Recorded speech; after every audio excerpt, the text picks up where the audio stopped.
Let's try once again. Can I yaramba this time? Just not choice to schedule because it's in as if it's a network problem. Kunjumbo zakawanda nenya dzama load shedding inema what. Saka let's try to one inoramba ire yanga ichimboita zvakanaka one. The gate one inoramba ire ikaramba a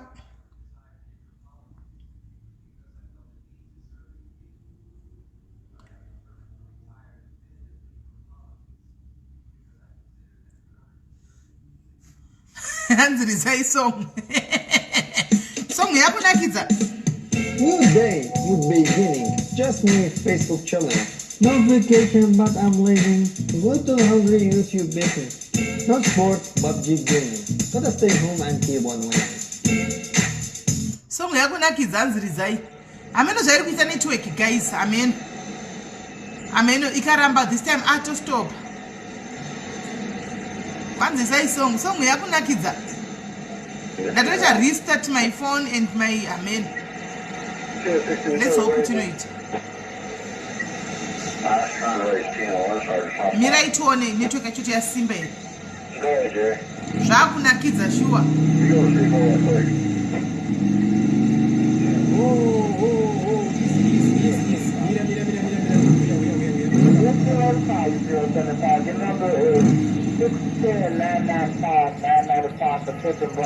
Tasachi, meso ako kuno, usadonde jairi, dosha ndisinga bizosha, dosha ndisukuda.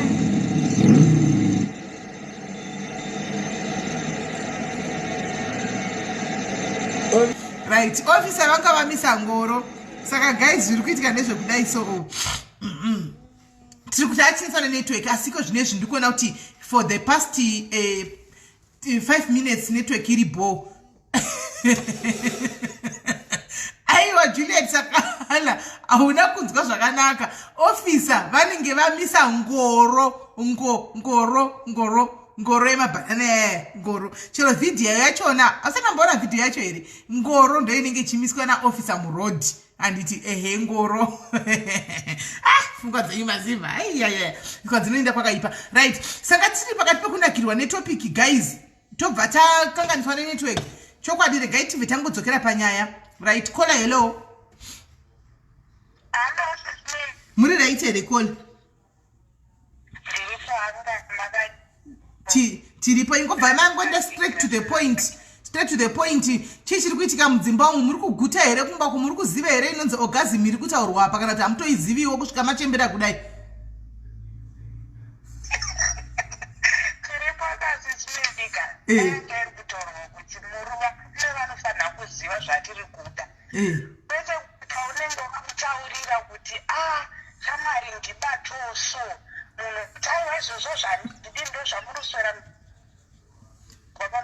That's not good. I think communication is the very, very good thing in life. When people communicate, aisinyaya yekungoti munhu anongopinza onini yake otongoti kuchukuchukuchukuchukuchu zvatopera. It starts from ningirikini, from maskati chaiwo makagara. The way yamuri kutaurirana, yamuri kungowirirana, even kuri kubika, munhu toti sharega ndikuchekerewo muriwo, aiwa chipedza papo. You know, ameno zvafanira ameno zvazvinongondiita munyama. Like, rudo rukatangira even tiri mukitchen.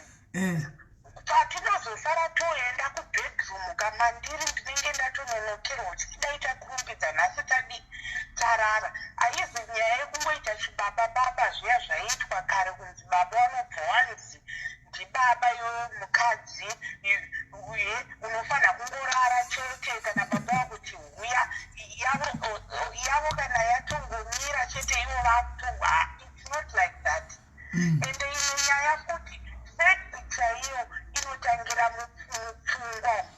You know, if things are okay, like if I'm saying okay, I'm not saying kuti makaita mazukutukutu emari mumba, no.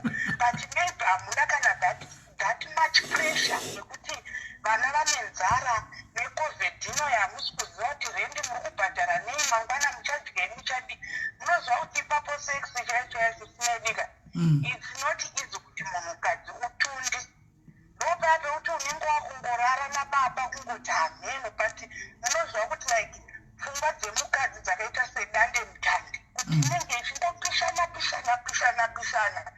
You know, Saka, I'm not saying kuti kana mumba musina chinhu, we mustn't do sex. No, but tinofana kuziva like kuti munhu anobvirawo kupa achikubatsira tubasa kutaura newe the way yamunotaura mumba even masikati chaiyo tiri kubasa. I love you sweet. Hai hani ina zvinongoita kamwe kanhu so like kutanga zvechihure-hure. Yes, varume vedu vekumusha vanoneta kuti ukatanga kuita zvinhu zvausinombobvira waitanzwa kuita chihure. But ukada kutarisa vanoita zvemagirlfriends zvechii ndozvaanenge achida izvozvo zvakatombeka mwana kadiki. Kumboti sesu isusu tinogara kuno kuSouth Africa kunogezwa mumba. Chimboti gareni ndisinde kugezei. Make it funny. Iyo mbokutomira mbokugezi kuti munozosara muonoraraka kutaura chokwadika. Zvinhu zvinenge zvatoita bho kudhara. Ngatipananei pfungwa, ngatiheupanei. Even murume ngaasangofunga kuti haini ndikamuyama mazamu ndikamubata-bata maekera madhori aya zvatoita. It's not like that. Maybe nini kutobatwa madhori ndinawo but haandipe kadzati. Ndikudawo pamwe munzeve chaimo handidi kukiswa. Ndinoda kutaurirana is the best. Saka tinongoti vana baba vari kunzongo kwauko tipewo mukana titaure zvatiri kufunga kuti ibaba apa dai mandidaiwoso inini mondiudza baba kuti isha inini ndinoda kuti ukandibata-bata mabhora angu kana ukandiyamwa mabhora angu kana ndikadii. It's not about chandoziva inini mubedroom sisimendi hamuna refu hamuna noti zvakwana chindira ai chitangai marara nesaidhisiri. Yes, chikape chinodiwa but kana pamwe pecho pekuti uri kuita chikape but chinopedza chisina reason. Upedzisira chibereko chiri kurwadza, musana uri kurwadza. You know kuti pane vamwe vanhu vasingatombogone chikape but murume wake anoti hey my god. Kuzoti mumwe munhu anoita chikape ugotongonzwa varume wako kuti akumana ndakaita mwe ndichafa inini ndichikatwa zvakati bhohwa zvisingaiti. Saka we have to know each other. And we know as women, what I just want to tell vanhukadzi, you know kuti it's very hard to impress a man.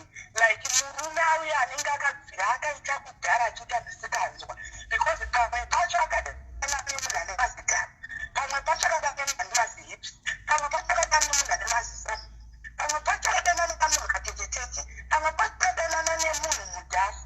Saka zvese izvozvozvo iwe uri wega mukadzi waroorwa naye haukwanisi hako kuti uzvibatanidze umunakidze sekufunga kwaari kuita iye mupfungwa. But let's try to communicate kuti dedi munofarirei, muri kuda nhasi kuti tiite sei, toita sei, kwete kungoti iye akada kutoti ainasondi otonzi hazvipi izvozvo wazviwana kupi ndozvamamudzidzwa nasisiyeni. It's not like that. It's about communication. And mubhedhuru hamuna refu. Zvamaita musi iwoyo zvakatonaka ende mangwana itai zvimwe kuswera mangwana itai zvimwe to make it like that. I think zvikunakidza. Kwete kunzi ndidedze nemutupo kutoti munhu anotokufuna sausina kundidedza nemutupo zvive kuti hauna kunakirwa. No, it's not like that. Kunakirwa kunosiyana. Ende matundiro mazuva ese sisimendi anosiyana. Zvandatunda nhasi hazvisizvo zvandotunda ndichita kuswera mangwana, hazvisizvo zvandotunda kana iye pate zvake murume akada kuzvitarisa zvaakatunda musi wesande hazvisizvo zvaachatunda nhasi musi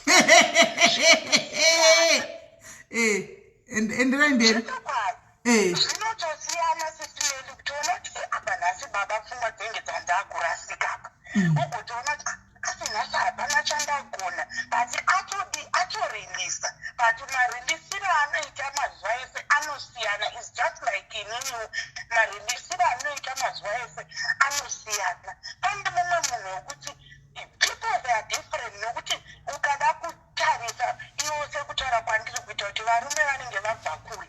Kune mumwe wekuti kungobatwa kudai sisime atototesa kuzosara oti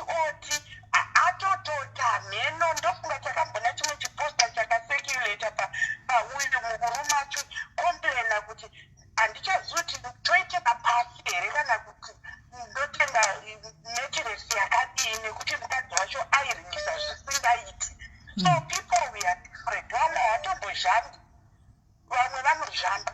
And the problem ine varume nyaya yavo yekutaurirana kubasa. Asi kana muchizhamba imi munenge muchizhambei paya? Sis Melly, pane pamwe pokuti unonyatsonzwa kuti panapa ndapinzwa paleseni. But it doesn't mean that every day you want me to be in heaven. Because the pfungwa dzedu Sis Melly dzinenge spider web real kuti dzinenge rakapindana apo pamwe zvinomamira mari yekupedza mwedzi unohatina murume yake yatomira kutoda ngoro yatomira. You know something like that. Isusu vakadzika, we are not like men wekuti murume akatongona zvidya apa zvakatsvukira kana mashuga lines yatomira. Inini mukadzi kuti ndisvike pakuzonzwa kuti ndakuda murume, it takes a time. But murume anogona kutoti akaona kungoona mabitsireni asiswedi anotofunga kuti kumana apaka utomutaudaiso yatomira kutosasa masenyera yasiswedi kuti musikaielane maziso akanaka yatomira. But isusu it's not easy kuti ungoone murume apa wotonzwa kutoti yeye ndakutoda. Saka varume vanofanira kuti tiri mumba tiri mumarriage, the best thing is to communicate. The best thing is to be a lovely husband, a lovely wife. Not kungoti unopindura rafu baba, unopindura mukadzi anokupindura mukadzi anopindura baba rafu, murume anopindura mukadzi rafu. It's not a good thing. Munozwa mukaswera muchidanana the whole day, kungotumira muko kamese, I miss you, I love you. Even uri kubasa kutaura last night wakandigonera. You know, it makes it ameno zvazvinongoita so. Izvozvi vinjero mutori mukacheni zvenyu mutombomborara pasofa muchifamari ndikunzwa kuda. Zvavanoitwa kuma-small house izvozvo Sis Melly. Ndo zvatinofanira kuita mumba medu. Because mukada kutarisa ma-small house anomuita kachechi. And varume they are so easy to be pleased. Vanenge vachechi, vanenge vana nokuti murume kana akaenda kunhamo akapangurirwa sadza nekanyama 1 Sis Melly akadzoka kumba anosvika sadza nenyama kunhamo yekwanhinga. Sisusu vakadzoka piwa 1 piece unoti kwaniko takambopiwa nyama here paya, but murume anotofamba achiti takadya nyama. Saka vanongoda tunhu tudiki tunovanakidza ende nesuwo tonakidzwawo. That's what I just want to say, kuti varume ngaticommunicate nevakadzi vedu. Isusu vakadzi tichitaura zvatiri kunzwa kuda munyama dzedu muvarume vedu ndokuti pamwe chihure chiite chishoma. Alright, kola ko ningirikiri pane ningirikiri yaya pane vamwe varume vanoti pane mukadzi akambonyora achiti kwanza murume wangu pega patinoita bonde anenge achida kuti amukokote kusasu kumashure uko. Hausi utsinyerewo kola pachinenge pachine rudo here apa. Utsine Melly nokuti kuseri kauko kuseri ndekwe Mwari achitisika kuseri ndekwe dhodhuku. Mwari haana kutombobvira ati kuseri kunoitwa kana kuti kunokokotwa. That's not a good thing at all. Zvikutora kuti murume iyeye ari kutoda counseling yakasimba oro murume yanga akamboenda kujeri. Because Sis Melly inini I hate murume anoda kuisa munhu kudhoti. Because hazviti hakuna murume ari normal. Do you know Sis Melly chimwe point anoda kuudza varume, munozva zvakafanira ukatenda moto yako nhasi hauifambo uchiroveresa uchitumirisa uchidi unenge uchipaka zvakanaka uchiita zvakanaka. And it's just like today nhasi ukaroora mukadzi wako muite zvakanaka. Manje kana uda kumuita nekudhodhuku akuti kana akaseka akafamba manyoko yerera haikona kumuita kola, haikona kumuita.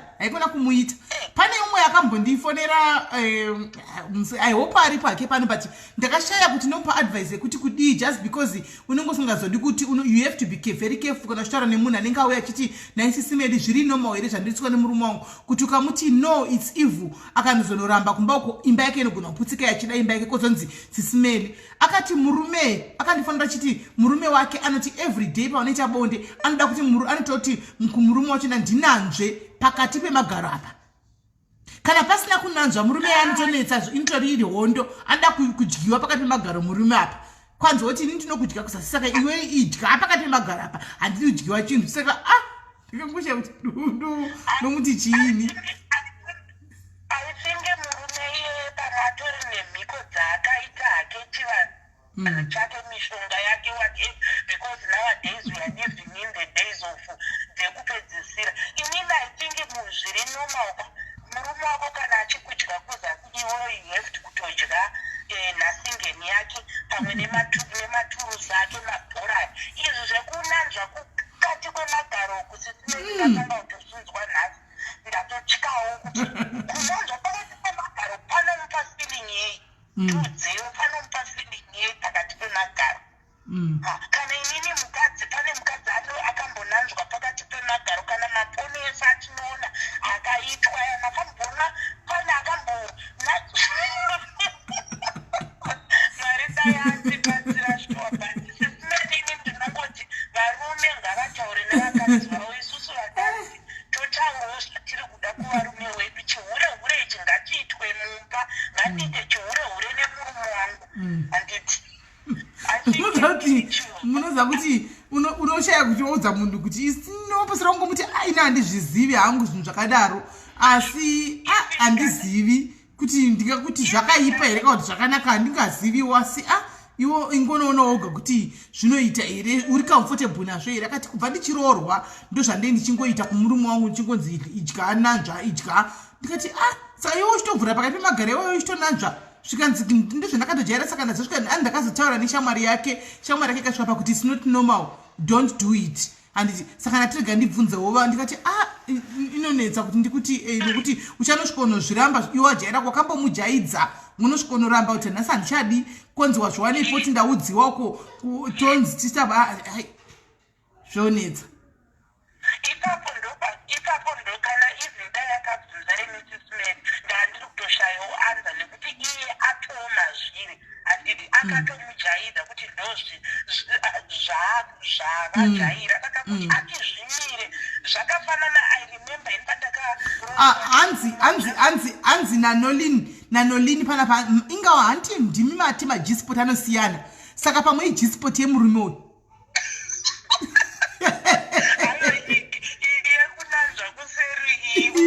but ane point though before tati mhiko pamwe ndo iyo Gsport yake oye yemurume anti mamona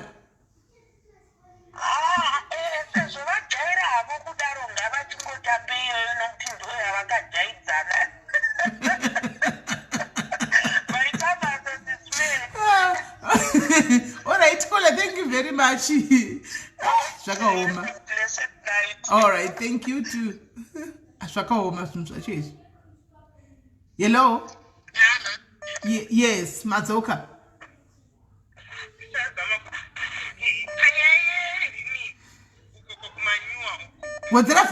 wadzera volume tinyasokunzwa ya takunzwa nyaya yekumanyuwa ukanditi ine paviri kune vanoifarira kune vasingaifariri okay inini person anokuenjoya kumanyuwa kwaka kuti ndidyiwe kumanyuwa ende kana ndine mudikani wangu anenge achizvifarirawo ndozvo handimaindi kudya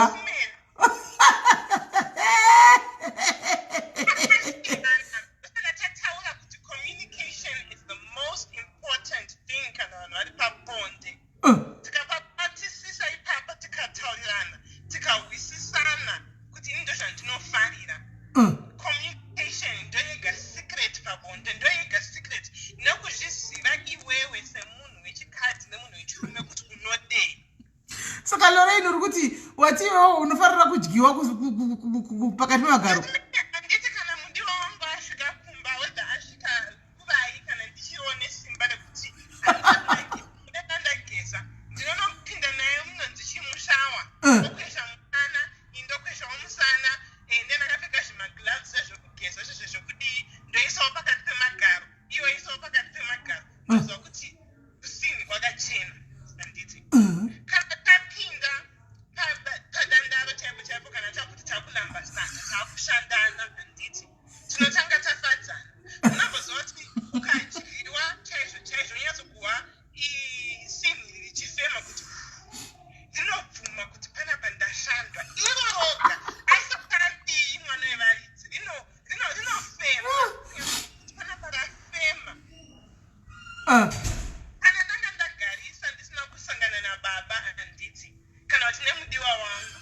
pakaipa saka nailolo mubvunzo wangu woti hawo inani haungandisi kuti usadle kana kuti idya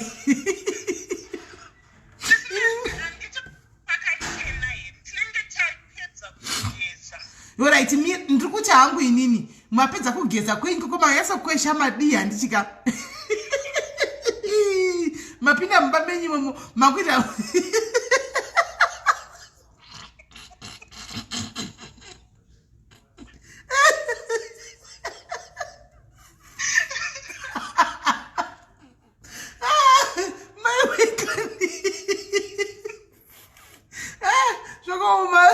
mapedza mapinda mumba menyu momo makuyazoita zvinhu zvenyu izvozvo handichika mweya hauna timetable kuti ndobuda iwe uri busy kukota kubva kuridzigwa mweya muromo nailolo wodii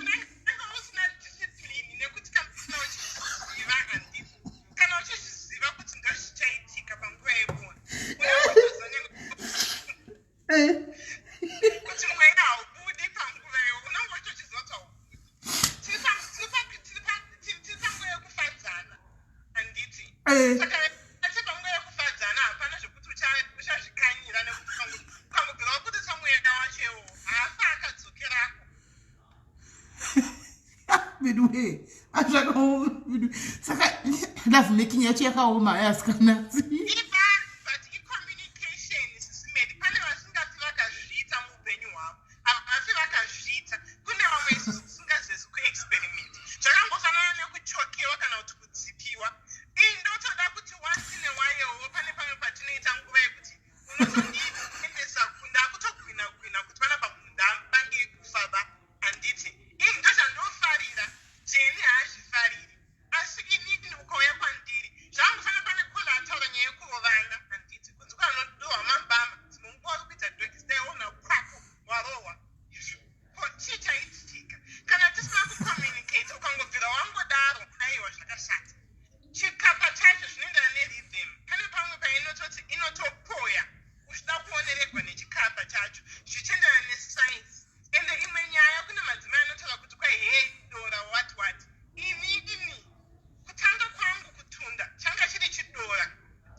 saka communication right toenda panyaya hatindei panyaya yerespect kune varume ava varume vacho muchiva respectawo here vakadzi munotya here varume vanozoti zvakati zvakati imi vakadzi munorespectawo here varume vacho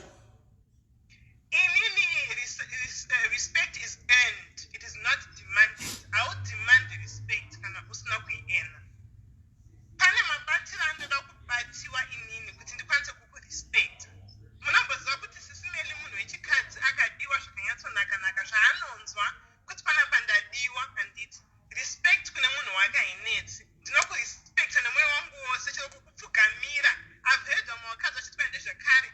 Inini kana ndawaisvika chako chakunoda kuti ndisvike inini wandoti yes, this is what I and you've earned that respect. Chero nchokupa sadza ndinokupfugamira. Okay.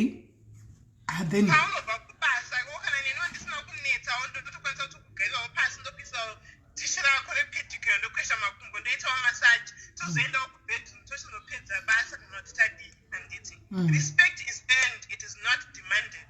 You cannot expect me to be submissive or to respect you if you haven't earned that respect. Why say kuti ndikurespect? Haungodemand kuti ndinofanirwa kurespectwa ndiri baba panapa. Sei chichaitaratidza kuti uri baba.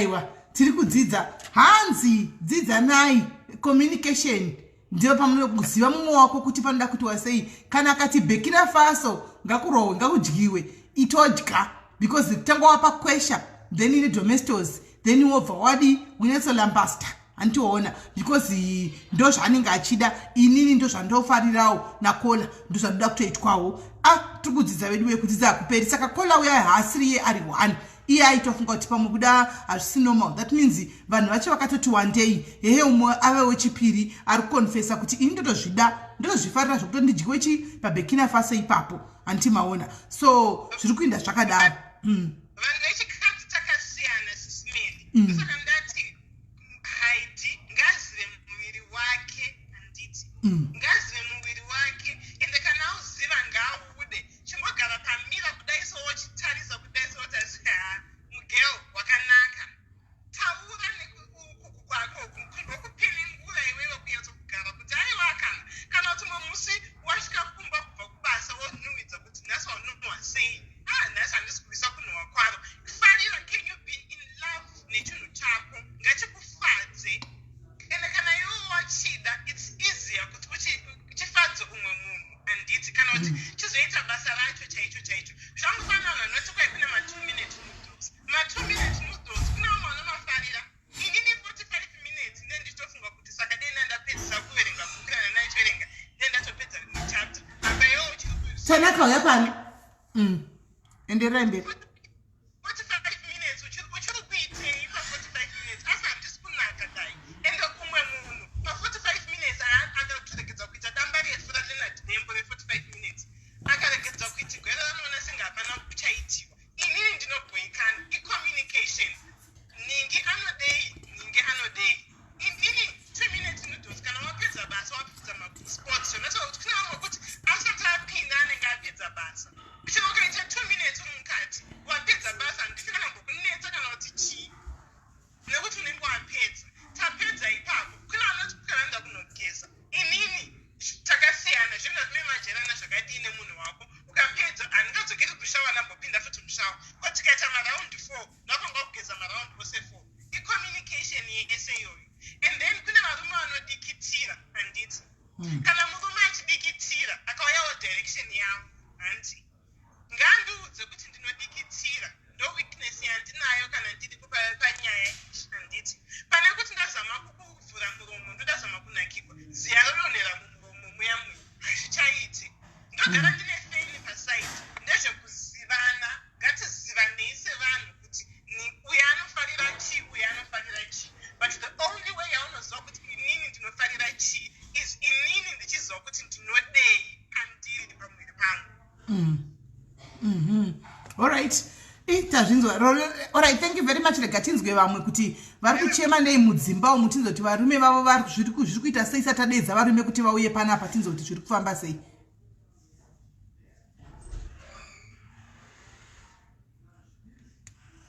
andona right vamwe vakadzi varipo hanzi tikutodzidzawo guys kudzidza hakuperi kudzidza nunona kudzidza hakuperi we are too quick to bash and to rule out kudzidza hakuperi tikutodzidzawo zvinhu zvinyuwani panapa kuti kunodyiwa kuchididi hanimaona so imi varume I hope makateerera kuti muzonodyawo vakadzi venyu mumbonoexperimenta kuti vanoda kurohwawo pakati pechi vachinanzviwa pakati pedidek handiti kuti vaone kuti pamwe ndo G-spot yake pamwe ndo yes Juliet pamwe ndo G-spot yake mukadzi wako pakati pedidek apa hanimaona saka hanzi go and experiment kuti ndizvo here handiti maona amene ikoko kola hello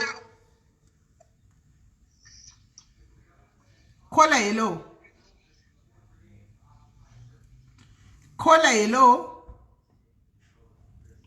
alright kola vadona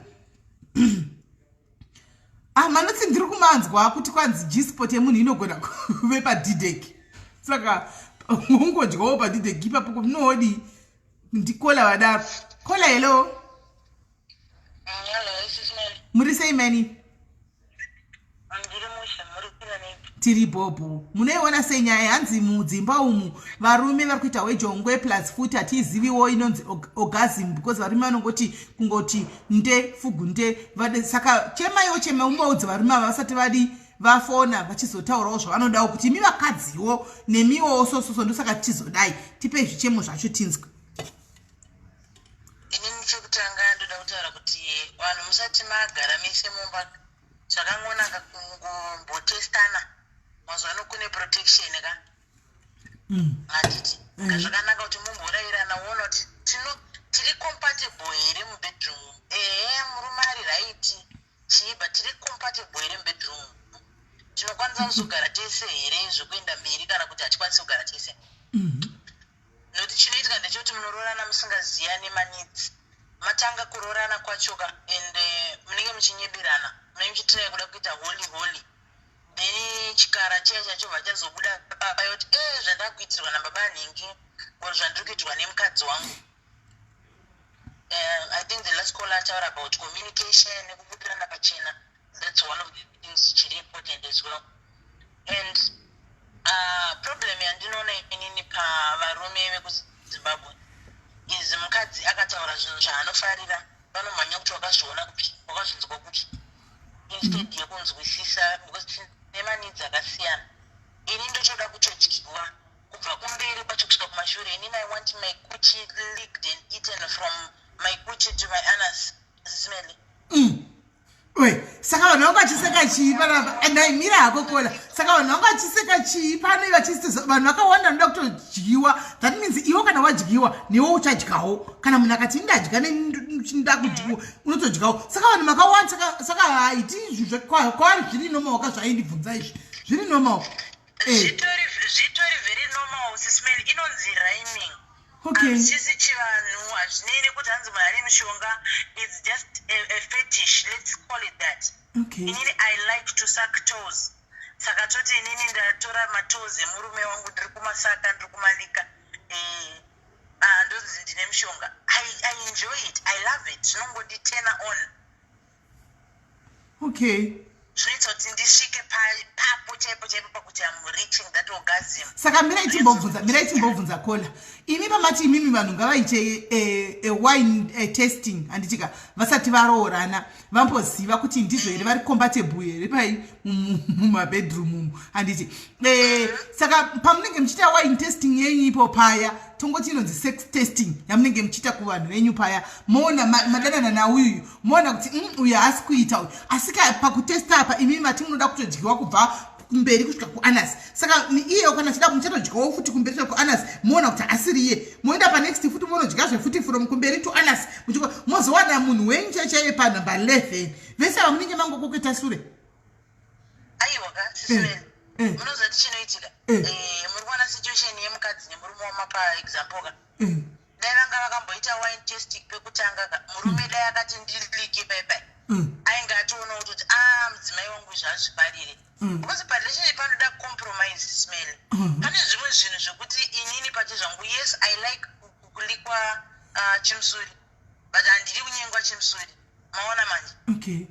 Saka pane madeal breakers kuti ichi ndinoita ichi handiite ichi ndinoita ichi handiite handiti pakutesta ipapo ndipomunobva maziya kuti izvi I'm not willing munhu wangu ndinomuda enough here to forgo pleasure imwe yandinoitawo yandinoda handiti saka kona muri kuti kune vari vanotodla chimusuri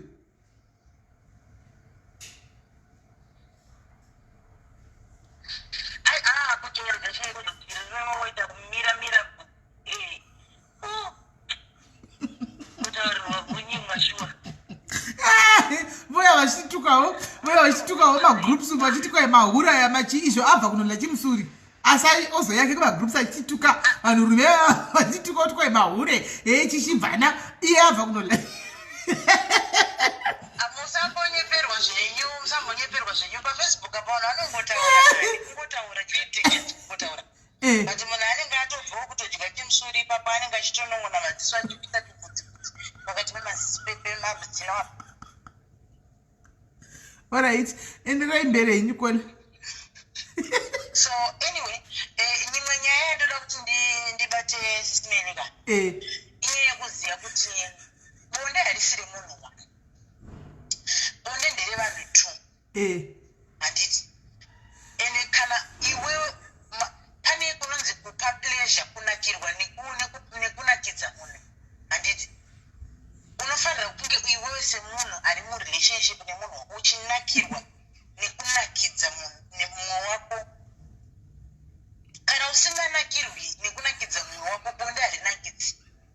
Pane kapleasure kaunongoona so uchinyatsoona kuti izvozvi ndakaita yekudzipa nepahuro, ndakaita kuti ndomukanwa, ndiri kuita yekusvisvina kunge ndiri kusvisvina ivhu munodla ivhu utafunge muri kumboita kakusvisvinira ivhu zviya handiti unotoona kuti mawangu ari kunakirwa apa ende zvinobva zvakuitawo kuti unoite manya unobva wanzwa kunakirwa chaiko. And sevanhu vakasiyana vamwe sex is mental, vamwe you get turned on mentally so zvinenge zvichitaura munhu. And sex is not just mabhiro. Ndongoona munhu esananga during the day sex inoitwa anytime anywhere everywhere. Zvoti mukadzi nemurume anomirira kuenda kubedroom kana kuti chii imbotsvagai pekumbonokapa mumbonyatsorova mbuti muri musango kana pachitenofu chimwe chamoziva kuti hapapinde nevanhu excitement kamunongowana sipoti chinogona kungobatwa so bonde rinonaka iroro maiwe zvangu munyatsonzwa kuti apa tiri kunyatsonakiranaka. Inini hangu inini kana pane vandakambotestana naye nyangwe nanhasi achiri kutondifunga kwaariko because ndinoziva utundu vangu ine ndoziva zvandoda kuitwa kuti inini ndinakirwe. So kana usiri kuzvifufila hapana need yekuti tigare tese kana kuti tinyepedzere kuti tiri tese. Ndomanguvaona paunozoona munhu akubuda vanhu vashaya kuti kwaanopirwa zvese nemurume wake anoitirwa zvese chii chaari kushayiwa.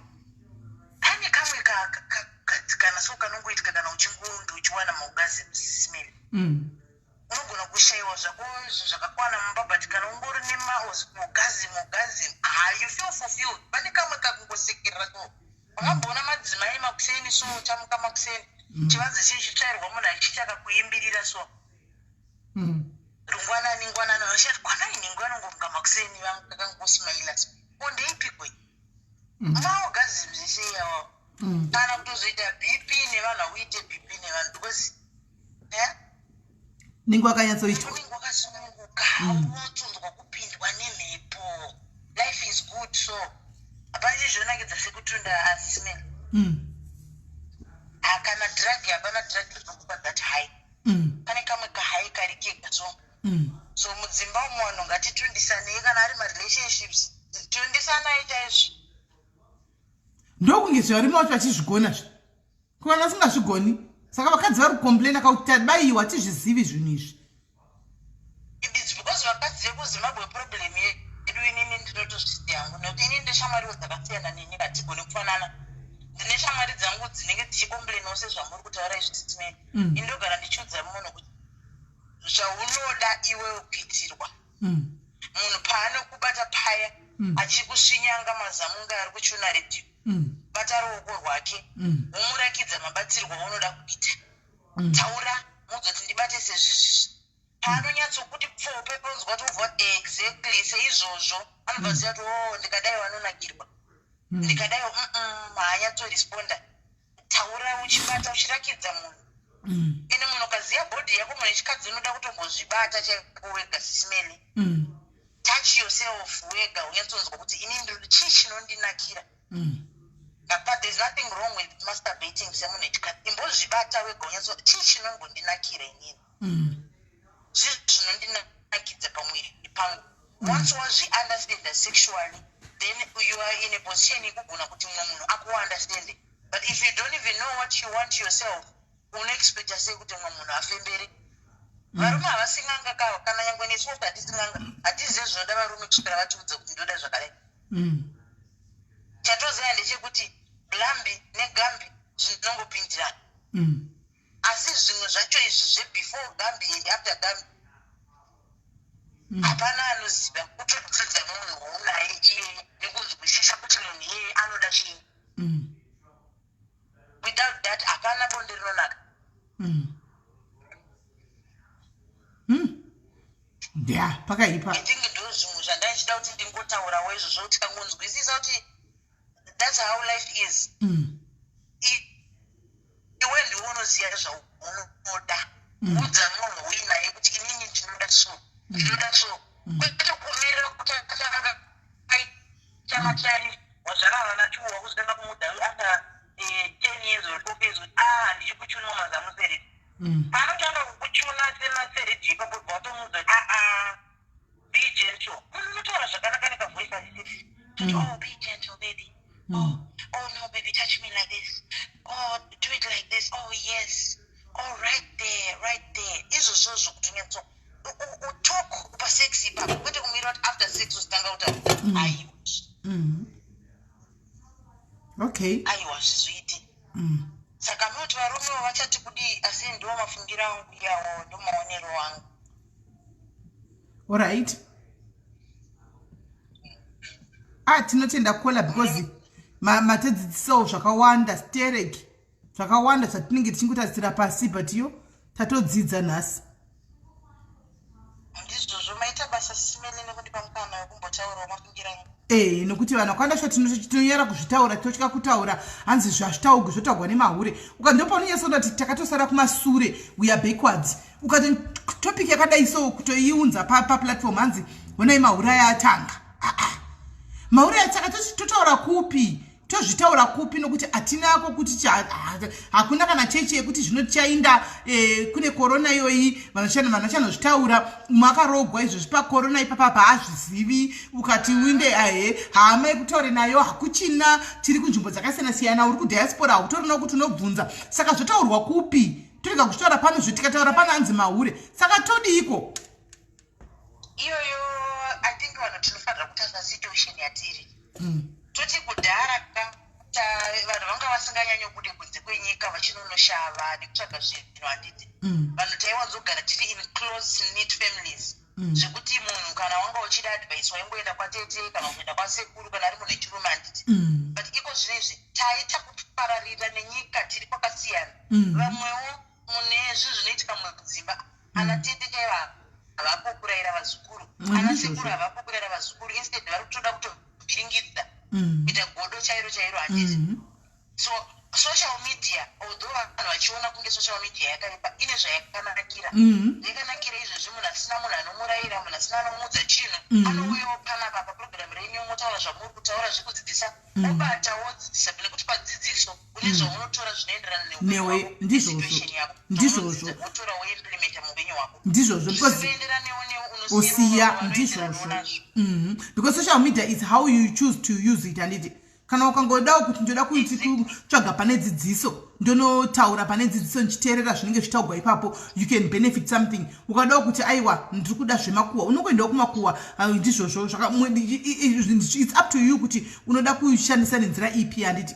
saka vanhu ngavarege kuti kana pakaita matopics akafanana neaya yavanhu voti chihure mahure aya atanga aiwa haisi nyaya yekuti mahure aya atanga but iko zvino social media ine zvese vanodzidza chikoro chako chakanodzidza through social media andimaona vanodzidza through social media vamwe vanotengesa through social media vanotsvaga mabasa through social media zvese makuwa unomawana zvese everything matopics zvese unozviwana through social media saka it's up to an individual kuti unowana dzidziso yako sei chakaipa unongosiyawo kana usingachifariri ichinondiitira ichi wotorawo chinokuitira zvichingoenda zvakadaro thank you very much kola regai timbonzwa varume kuti vanoti kudii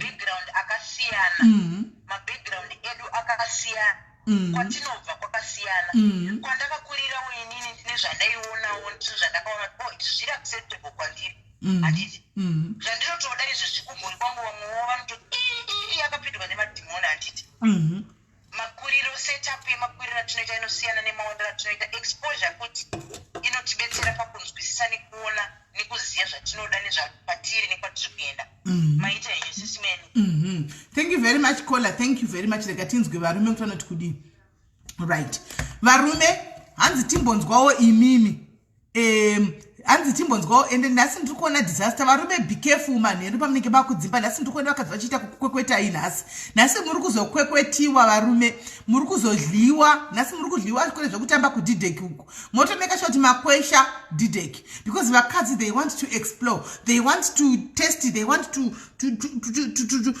try and see kuti what's happening, what's going on there, zviri kuitwa nevamwe chii chiri kuitika. Saka varume please be careful nhasi kwakaipa kudzimba uku nhasi muchadyiwa didheki anditika momeka sure kuti magezi awo madidheki akadi akanyatsochena right. Imi vakadzi varumewo yangu yenye kuti mumbotifonerawo iko zvino izvi timbonzwawo kwamuri varume kuti imi varume muri kuti kudii vakadzi chiri kuita kuti vakadzi musavagutise mudzimba musavariche orgasm chii kadora kakuti akasi kusvika here kuti munhu aite orgasm asindaomwe achitwa kadora size doesn't matter whether panogona kuti anakonda yacho asi anakonda ikasashanda chinhu ikasabatsira munhu kusvika chi paorgasm ipapapa umwe akati akadora akati kadora kanogona kutodii kutondifambira zvinhu zvangu zvikatofaya antimaona ndo saka handisi kuona kuti zviri kudii zvine sense hazvine chii zvine disadvantage izvo zvesize izvi sekutaura kwakuchita vanhu pano handitika asi varume imimi zviripo zvamunochema nazvowo nekuvakadzi kuti ini chinozoita kuti ndisvike kumba ndongoti fugunde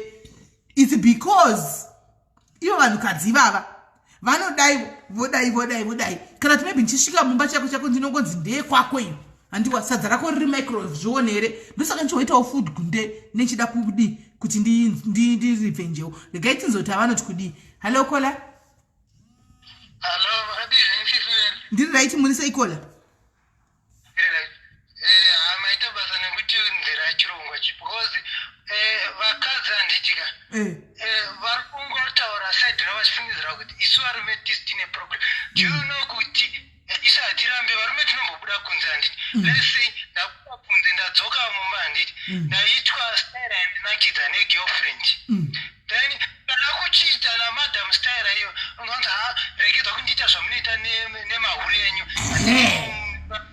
kuti ndicho zvechiuri fambai navo hanzvadzi yangu abatabatei vakadzi ava ngachizvitaurira panapa defend yourself handei nayo hanzvadzi fambai nayo handiti muri kuona isusu handiti ofishi kazhinji so varume kavanota kunzawo mastayira ka tinge tazviona kumusaidi kana kuti tinge tambotaurirawo sevarume pachina chiri chevarume no ukabata chimoko chako zvakadai dai vakadzi vanoita se vanonakidzwa ukabata mukadzi bhinzi anonakidzwa ukazwa muzhi wako adai ini ndazoyakombawo nhasi ndaudzwawo nevarume ndaane jinja ndauda kumudyawo bhinzi anotanga kuti zvauda kundiita zvinhu zvechisatanist chichi makazidzidza kupisa mune mahuri enyu musasvikozvita mumameno then tobva ipapo Sitsimeli like these days handimona kuti kune fashion like yotengera mukadzi wekumba maoffshore ariko mazuva ano aya handiri kuonawo zviri kupfekwa nevamwe ndoti hano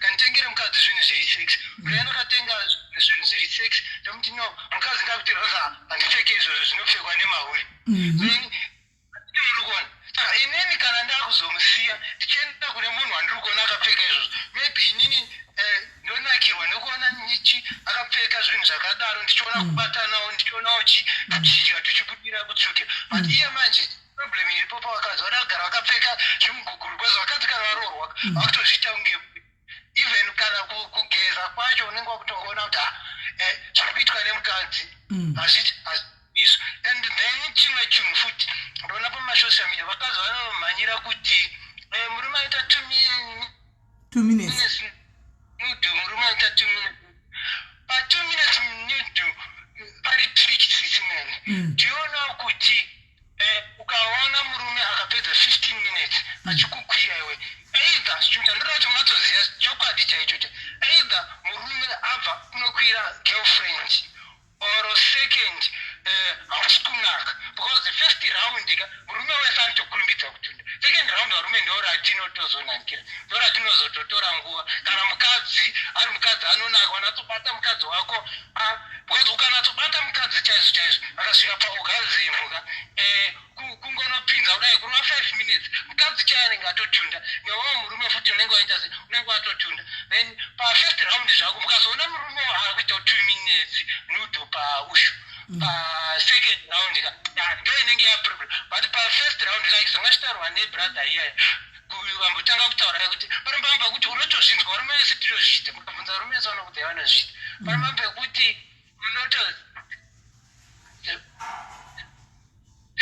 pane zvimwe zvokuti unotozvinzwa kuti chi panapa ndakuda kupinda nditi ukaburitsa mbichani inombotonhora so unobva waita se unobva watanga futi kuita se kudhonza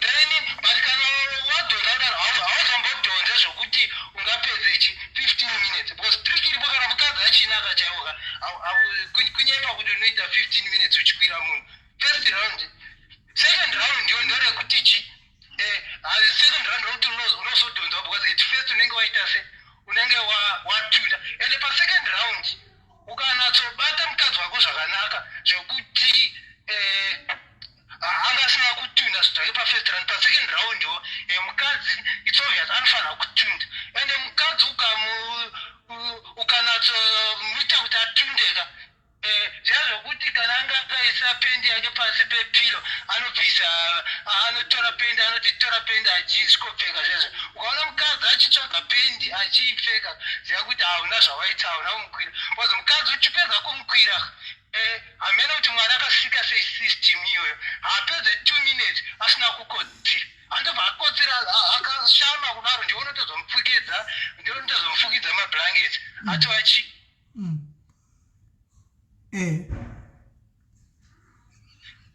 acho wangu handiti muri kuvaona then toyasvika kuzimbabwe munhu wese muzimbabwe wese akaenda kusekondary school even kuprimary tanga pagrade 7 kuita integrated science inoti ukangopinza 2 centimeters chete muvagina kuti kutangira ipapo ukangopinda 2 centimeters chete ndopakutotangira mafeelings emukadzi because ukada kutarisisa G-spot yemukadzi yevakadzi tichitarisa pavagina handiti kangori just macentimeters kubva pamusoro paipa because like zvanga chitarwa nevamwe vakadzi vanga vachiti unofanira kuziva kuti mukadzi wako anoita se ndepampi pane mafeelings ake but pane G-spot yemukadzi wese ipapo yekuti even une kadora kakwe iwe kana kamira ukananganidza pane G-spot iyo mukadzi wese anototunda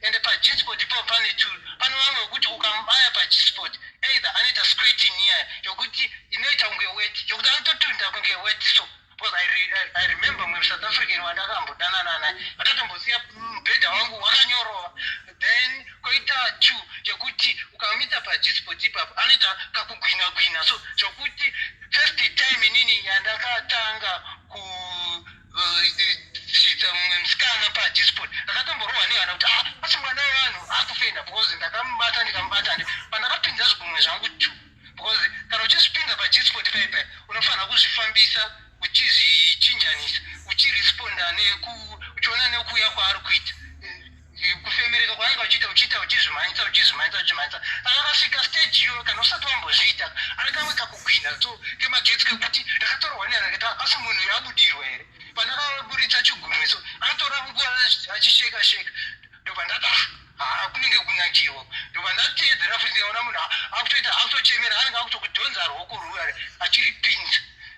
achiripinza ega and then from there ukaona muchinatsodanana musikana achikuda handiti zvandakataura zvati communication do you know kuti imini vakadzi turi pakubatana paipa spoti inokunakira iwewe unobata mukomana roko kana murume unototomuendesa wega I used to date vasikana wekuti unotora nitokubata roko handiti uri busy kana kuti uri mazamu aitondibvisa roko kwandiri kunesana nemazamu unoona nokubvisa roko ogona kukuendesa kuprivate part yake ari kutokuudza in other words kuti ndova zvauri kuita zvekutambisa nguva wedhira nekunhu ndokunondinakira kana umwe zvamanana umwe South African pane nyaya yambotaurwa yekumadhodho iya pane wandakadanana naye munhu iye yekunyange udii angasingaite orgasm unless ani munoona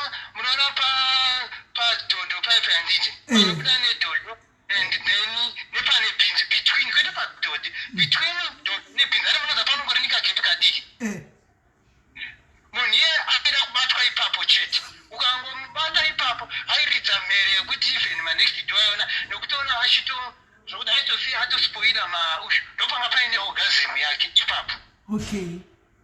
Then ndakaita pandakaenda kuDubai. Ane munoziva vanhu vechiDubai vantukausha zviromwe wandakadangana naye mukadziye hapana chimwe chaida tani kubatwa vhudzi rake. Because unakusvika zve zviri kuda mumwe akandileki mabhuka hotel maenda out handi pakubata paipai haakudze anototora roko mukadzi otokuisa roko muvhudzi otobva watongorizinha wega mentali kuti ado munhu arora ndibate vhudzi watoona ukambata vhudzi even saundi yemukadzi kana wakumuita zvekunangidzwa saundi yega inotanga kuzvitateni unotoona no munhu akutofemereka uchitoramba uchiwedzera utoona munhu akutokudhonza kuti utoita se kuti ude kumukwira. Then kune vamwe vakadzi vekuti anoda kunangira especially kumatozi vakadzi vazhinji vanonyara but ukada kutarisisa kota yevakadzi inoitwa 10 nekunangira nekumatozi ukamunhanza kumatozi vazhinji vacho but nenyaya yekuti mata kuti munhu azoti ndiudze mukoma nangu kuti ndichiri kumatozi chichi handiti zvinhu zvokuti saka mira ikona mati kumatkosa uku ndokwematozi kumatozi saka makambo apa tapinda kumatkosa tapa kuDubai tava kumatkosa manje right handei like that's why mchizonzwa vanhu vachiti matosa anoita se anochema anodidi because matosa anokuudza like inini girlfriend yange yakanatondudza kuti baby inini what turns me on unofanira kuita kundisaka matozi angu aya nechichi uchiita se uchindipuruzira nekuyamwa maniples angu handiti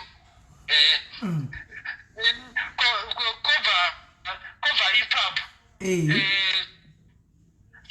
cover ipapo pane vamwe vekuti haadi anything other than kuita se kuti ukambata maniples nekumusaka vanhu vakagara kubotswana vanoziva vanhu vekubotswana kuti unogona kuita zvipu ukaita zvipu kana zviri zviya zvatinoita zvokuti bhinzi vanhu vekubotswana vanofarira kuyamwa mazamu stereka. I don't know why ukamuyamwa mazamu watopedza masports. Vakasiyana nesu mazimba anobva akuvhurira gumbo zvokuti anotobata ega nemaoko rimwe rinonzi zhada roiswa uko rimwe ronzi zhada roiswa uko wobva watotatuisa because iye already anenge atoita orgasm usati watotanga basa handiti muri kuona. Communication iri very important because vanhu zvavanoda zvakasiyana siyana ende iwewe murume kana waudziwa unofanira kuita chizuri kuda munhu like munhu vandanchikutai kuti anga achiti nditi anoitwa 10 on between pamagara nepabins and then ndobva ndaenda kuno akanditi 10 on nevhudzi I have to follow zvavanoda because zvavanoda and kungoti handizokwanisa kuita mascreenshot panapa handiti vanhu ivava rikada kutarira ndakatorambana navo kudhara they've married vese ati tichiri kutaura machati vese vanogara vachinitaurira kuti pavanhu vese vatakadanana navo handiti hapana murume atakwanisa kuita sex yandakaita nebos vamwe ndotaura navo zvakafanira sevekuDubai ndotaura navo pawhatsapp nechichi vamwe ndotaura navo pafacebook ndakagona kuitirai bo screenshot ndoisinganetse ndakagona kuitirai screenshot or copy and paste ndokukandirai machats pawhatsapp. They are really appreciate because we are communicating because chinokoda mukadzi mukadzi akanakirwa hauna stress nayo even kuti kuti anoshandisa muchonga wai achichengetwa nevakadzi zvavanoita because mukadzi ukanatsomusatisfy ukamukwira chaizvo chaizvo a woman can do anything even akaudzwa nehama dzake kuti hano munhu vari kudana naye ibenchen kwauri kana kuti chika as long uchimusatisfy they will spoke because varume vakadzi chiki yandoda kupawo varume vakadzi they need attention and unofanira kumboti out mukadzi mukadzi wako whether wakarora mukadzi mukuru kwauri oro mudiki kwauri, chembere yako iyo handisi chembere yako. Famba nayo chimboenda out nayo one day kana kuti imonth and haasi kumboziva mukadzi wotomuti hano madam we are going to Durban for a weekend, just for a weekend. Because like kunana Durban kuyake pane inonzi Royal Hotel iri padhuze nepaSouth Beach here. Haidhuri, it's 350 rand per night. Ukatora nawo nefamily yako, just book for 2 days 700 rand. Handiti muri kuona. Just go out 2 days nemumwe wako, handiti muri kuona. Vakadzi vanoda kuita se vanoda kutreatwa kunge zai. Zvinhu zvinongoita 10 on so vakadzi. That's why isusu varume tiri kuita se tiri kutorerwa vakadzi was communication. Saka ndiri kubata both side handisi kusapota varume. Isu varume tine weakness ende vakadzi vane maweakness. But kana inda uyaone point yekuti no madam inini ndofanira kuti mupfeke chini rinobata rurenje una magaro angu kana kuti even ndichifamba nemumurodi tichionawo mafesa achikeuka achidai feso yane chimoko pamwe ndo zvinondipawo manyukunyuku zekuti ndionewo mafesa achiziva kuti no fesa akagona kusaridza chimoko kana kuti chihanditi muri kuona. Because ezvinezvi ari kunyara because handikwanisa kutora madhamu wangu kuti ndiende out nawo kunana Durban kana chi vakapfeka kunge chembe handiti muri kuona. Ndoda kuti afambewo apfekawo zviri sexy handiti muri kuona. Titorwa mapicha kana kuti taenda kuora time tinokwira ndege toenda na Durban. Titorwa mapicha vanhu vanongoona kuti hano at least life inenge iri nani. Handiti muri kuona. Life saka tiri kusangana nayo kuti vakadzi muri kunyanya kudawo kuzviitawo kunge zvichembere so because isu tikurarama modern life handiti muri kuona. Saka ina ndifana kugara newe because pandakakunyenga handitika maybe uzivi pamwe zvihembe dzawaipfeka iwe ndo dzandakakudira. But nenyaya yekuti takugara mumba manje wakuchinja uyu. Saka anoda kuti then kana isusu varume tazvienda kumatxosa zvedu nemasutu vakutanga kuti hei varume veZimbabwe vanoonererwa kana vava muno muSouth Africa vakutisiya isu tichienda kumatxosa handiti muri kuona. But isusu varume zvinotinakidza zvinhu zvidiki then imi I'm school appreciate. Ndosaka tokana daendawo ikonoitawo zvokungoti handichaitawo handichakucommunicate newe because already iwewe unoda kukujoiwa wasi kuda kujoina zvana zvekujoira kumahure kwandaendiwo. Iwewe mumba aimatoita zvichiureureizi wada zviita kunge holy handiti muruma. Saka ndozvandingotaura kuti both ngatiite communication. Inewe murume ndikandiroda kudyiwa iwe mukadzi usandiudze kuti aiwa ndezvechisatanist because ukandiudza izvozvo ndichaenda kupi kumbawo. Nesuwo varume tikaudzwa nevakadzi unzi no shamwari ndityi ngatiregedze kuti mukadzi aiwa wazinzwa kupi ndezvechihure chichi handiti muri kuona. Love icommunication ngatiite chihure chedu inini newe mukadzi tiri mumba ngatinakirane handiti muri kuona. Inafana uchiva mumwe mukadzi ini ndinaye mukadzi mumba handiti muri kuona. Saka ndozvandaida ngotaura zvenyu maita basa Sis Melly. Thank you very much. I hope varume vakawanda vazi vari kudzidza pana pari kutora manotsi. Thank you very much Kola. Thank you very much. Maita basa. All right. Okay. Right. Ndikola marume I hope right Mirai pane message yapinda panapa. Okay. Hanzi Sis Melly ndiniwe ATA kana kutunda aruda kufona regaiti mupe mukana mai ndanchi. Sorry guys, anti vanondibatsira panapa nasika avapo ari kufona ndoda kubikira vana. Hello Kola. Hello Sis Melly makadi. Ndiri right kanjani? Tiripo ndakatera zvangu vanhu vachitaura ndinokunyorawo 8 years yawo. Ndiwo 8 years rega titoinda zvedu muri mukicheni muchiita zvandiri kuita tichiita hedu life yedu hande yedu chiti titaurire chii chakaitika. Ndafanira zvataura baba inini ndakarora nomunhu ari right sterek Sis Melly munhu ari right asi murume wangu anoita kakukanganwa ndofunga munoona chimiro changu asi anondiita zvezve zvokuita trophy wife kadzi anofanira kugara kuma ndinoshanda but ane kakuchengereka yekuti handiti mukadzi wangu aende kuno and ukada kupfekawo zvakanaka ndine structure yakanaka handifaniri muri kundiona asi anotochengera ndinogara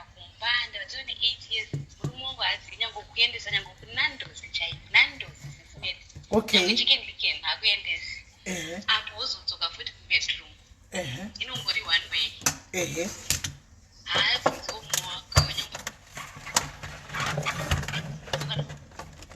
akumratidza zvakashitasa baba kuti indoda zvakati ndira mbere henyu kona iye haazvizivi izvozvo iye haazvizivi izvozvo azoti no wakungwarisa wazviwana kupi kola vadona regaitinzwe kola vadona ndomuridzi wenyaya kola ndomuridzi wenyaya miraitinzwe muridzi wenyaya ndikutoita ndichibika guys because ndaifanwa kuti ndizopedza na 6 o'clock ndobva ndabika zvinoti anonoka kupedza saka regai ndite ndichibika mama dona kola meno chii changa chaitika ndiyasori network iri kunetsa kuna magetsi alright iri kunetsa kwese ndikati mumwe wangu ndikada kumuudza kuti indoda zvakadai so ndoda kuti mubate zvakadai so anobva atanga kuti wazviwana kupi heyo wakutanga kuona vamwe vanhu zvakazoti and zvinoita kuti ndibve ndatopinda mushell mangu ndisakwanisa kunyatsokudza zvandoda ini ndakatotanga kutozvionawo pamagrups papakuti kwazikadzi anotunda ndakaona participate nini asi handizivi chokwadi kuti zvinonzi kutunda chii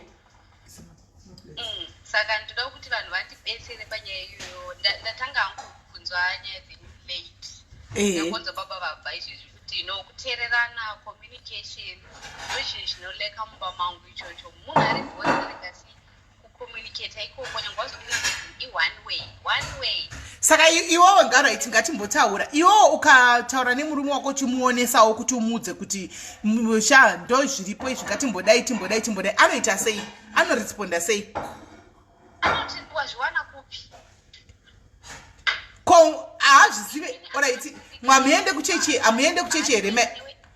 kuchechi here mainini ndinoenda ko mukamuudza kuti ndazviwana kuchechi anoti kudii anobva totisiyana nechechi yaiyoyo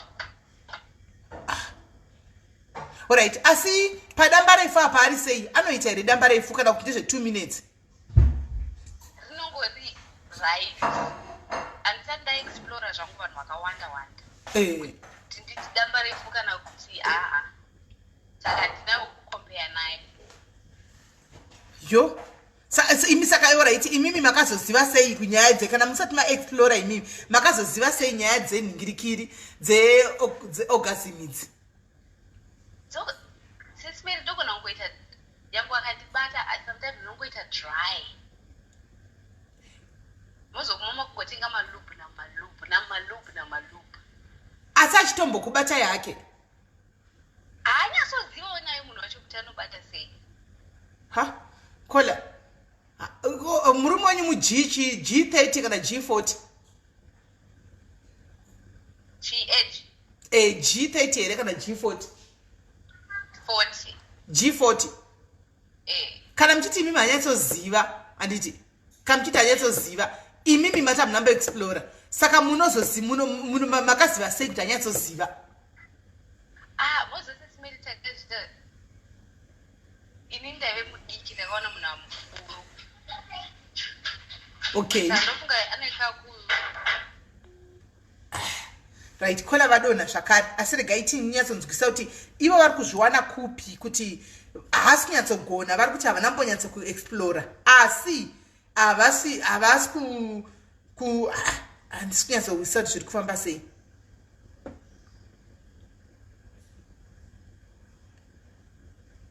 right regai tinyatsonzwisisa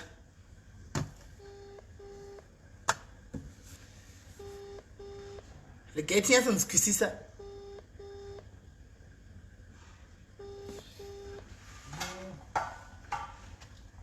kola hello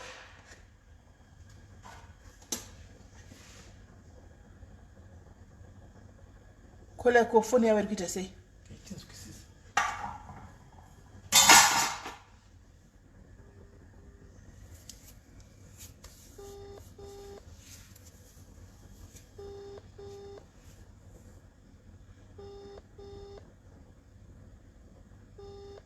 kola vari kuti hakuna magetsi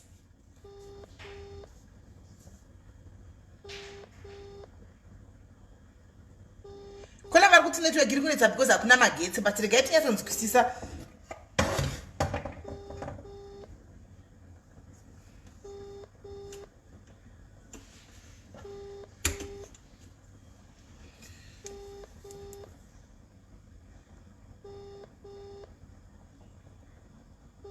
Alright. No, kola vari kuti magetsi hakuna. Regai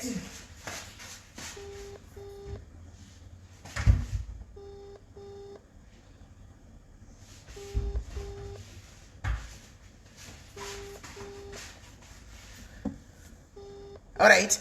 Kola vari kuti magetsi hakuna, ndofunga network yavo iri kunetsa iri kungoringa. Vari kuti magetsi hakuna. Right.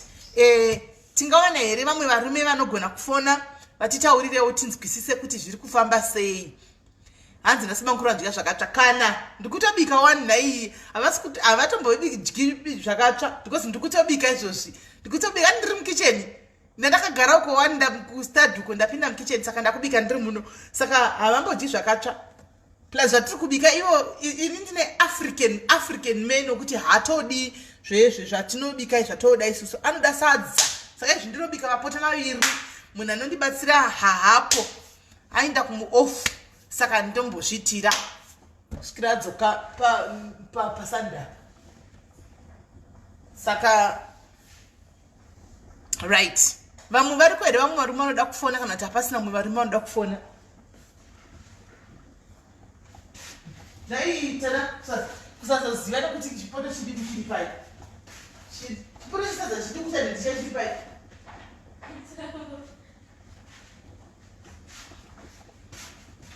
This is good. At this food, look kitchen. Do I'm sorry.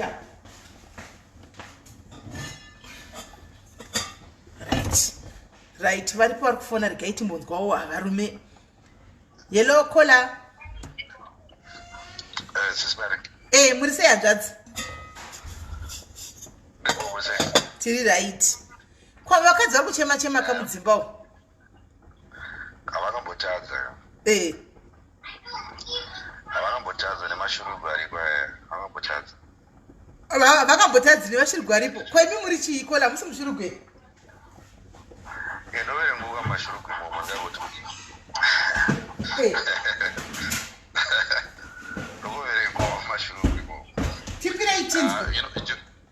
You know this year. Problem miripo yakawanda kuti vanhu vakasangana. Havasangane vamwe havasangane pachokwadi. All right. Do you know Sis Melly, it takes at least good 6 months to learn the body of a woman? 6 good months. 6 months? You know, 6 months to learn all right. the body of a woman. Okay. Why do that? Unozati augona ukuthi sangana mongorana mese because you just want sex and there's no feeling, there's no emotion. But kuti munyazodzidzana ka, it takes at least good 6 months. Why do that? You're going to learn kuti musikana anokiswa sei, anofarira kukiswa sei. You're going to know kuti musikana anofarira hagi sei, musikana uyu anofarira kufika zvakaita sei, anofarira kuita zvakaita sei. Kana ari kumwedzi anobehave sei. Varume vakawanda kuti wait for that time. Chakakosha kuzazuva unorwa emoti musikana unofanira kukoza mamutsunzi ake. Kana usinokuza mutsunzi ebibi ravo ausoda kudanana naye zinowa kumuziva. Ndizvo chinoti varume vanoita zvekuti musikana akati haachikana kuchena anoda kunetsa. Vanozati uyu haatigotaura naye. Varume kuti vanoita chikuru. So the truth is that to be honest, I think you can't embrace honeymoon watch back to another guy. That's what my ex-boyfriends have for years ago. Or my ex-girlfriends have. But there's that person who might not get about what. But mentally, mom's not connection. Hello, I don't know if it's true about me. Okay. Kuchi. Hakuna munhu anonzi anonyimwa bonde. Amai varutodeprive sex amai avo. And it's not fair. It's not fair. It's not amai havasi kuti ndiri kunyimwa, havana kuti ndiri kunyimwa tendesi. Vati murume wavo havazivi chinonzi orgasm. Vanoitirwa havo. Sorry guys, iketewo yanga ichita noise ndadzima. Hanzi vanongotiwo zvezvo kungotiwo ipapo chero ndaita zvapera. Yeah, that's selfish because that's Sis Melly. A lot of men don't know how to find a clit of a woman. That's number one thing. Teenagers just because I'm a man, it just because I've got big size. No, there's more to sex than that. Sex is an intimacy. Yeah, unofana kuziva kuti ukangomubata musikana woga anogona ngokuta ipapo anogona kutongokuta nangizonobambara chete same zvachitaurwa panapo zvinozaka mukadzi anotora ruoko rwako okuratidza paari kutobata learn to understand kuti miri wako unofamba sei because isu as men as well kune point manayota yoti isusu varume pane zvatotoda kwamuri but tikaramba chikuudzai zvaita tinotaurisa andikuona a lot of men are being deprived 100% full sex vari kurambidzwa vakadzi vavo bvunzavonzi udaunditsage yes iwe ndiwe hure rangu uchingaza chihure chacho pandiri wanza tichanzi mirai nditsvage pasina kure nenoisi because apa nditiesa padhuze nestofu oright enderai mberi kuti mnandati hanzi iyo udaunditsange hure aiwa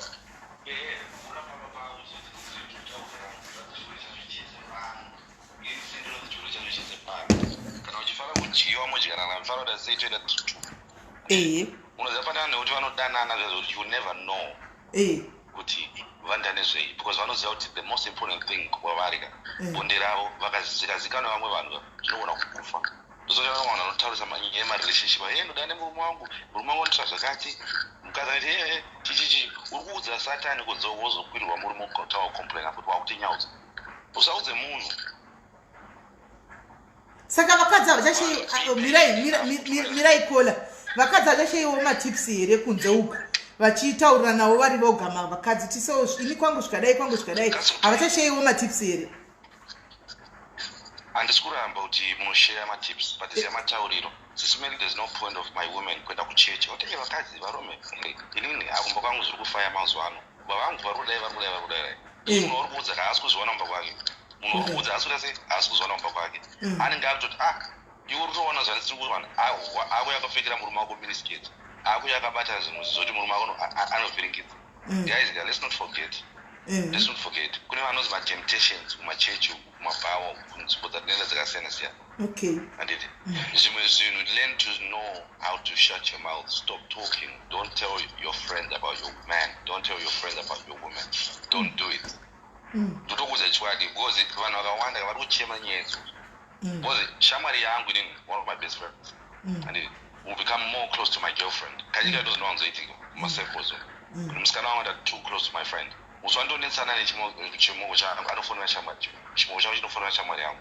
otaura zvese zvimweni zvaangasingafanira kutaura that's dangerous manje indoda musikana kuti kana tikanyengana tell me 10 days ansofanira zvakati zvinonouza hama yako kuti vaona sisi wako danouza shamwari yako unzwa unoudza shamwari yako musa watonetsana musa chinoitika tiri vanhu musikana wako can come to my house usiku and try to entice me ozonyima kuti 10 days ndiyatoda kutondinyenga zhinji kacho zvinonzi varume ndisiri kunyenga no vakadzi munonyenga zvisingaiti tozviona kana pacomment section apo ndinozviona vanapa izvozviwo kuti uri kutotaura kudai sevakadzi vari kutaura hanzi kwai hatichateereri tanzwa nekuda voice iri amaiwo matanga but inini manje ndisinafanira kubva pairi pane zvandiri kutaura madistractions akadai anowanika and I appreciate them zvangu zvavari kutaura izvo but the main important thing ndeyekuti vakadzi dzidzisai varume venyu kudai chekutanga vakadzi tikukumbirawo kutaurisa itai kushoka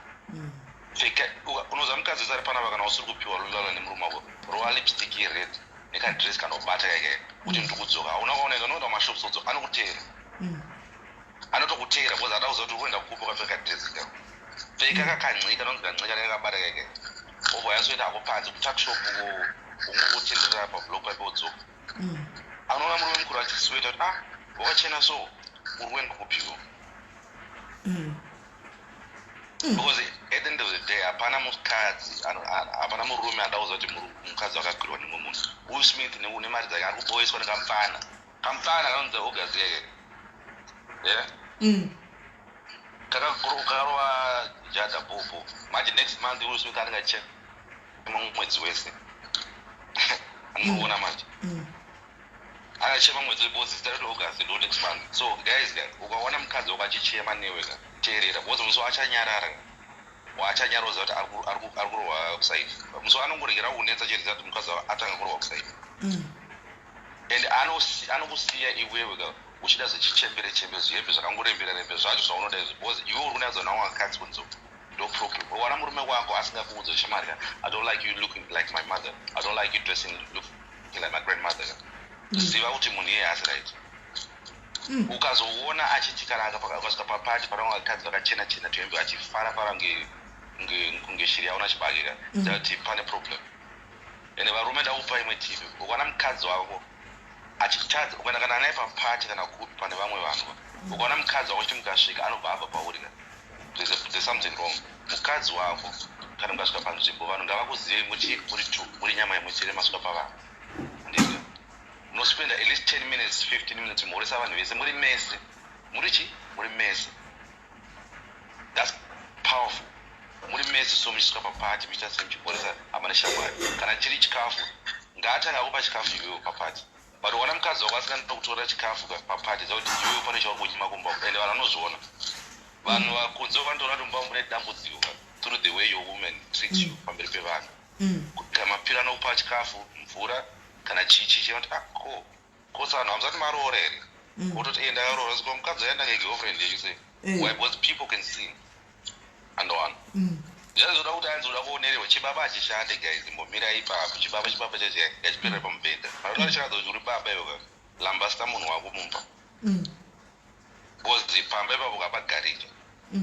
kana kuti relationship yako ite bosi murume isusu varume taneta nekunzi varume kuzima baba varume kuzima baba vacho vaneta chiita izvinoita kuti hanzvadzi dzedu idzi kana maakutora hanzvadzi dzedu muchiti vakadzi venyu hatizoswera tiri pamafoni tichinyaudzwa kuti mukwasha azoti tsanwa zoti zvakadzvakadza no ozidzorodzaiwo kana teta vaneta imasikana imimi itaiwo zvokuti murume anofara pamba so unoza murume achibva kubasa sisime ndofara chinhu inenge andiri pa10 ka bhebhi rangu izoti rikuya kuzondiona achibva kubasa aurwa nebhazi macandles anoda ndoaziya anditi sipo yogeza yaanoda ndoiziva yaanozora ndoiziva taura anotofarira ndotoriziva chikafu chaanoda kudya pane chinochiziva why ndaspenda the whole day chimutekisira chitaura haasi kuziva kuti ndikutorongozva ndikuno I'm just talking andivika but pandoziva kumbaka ite kuti surprise vakadzi vanoda kutuma surprise if you do zvachidiwa nemukadzi wako zvaanga asingazoti unogona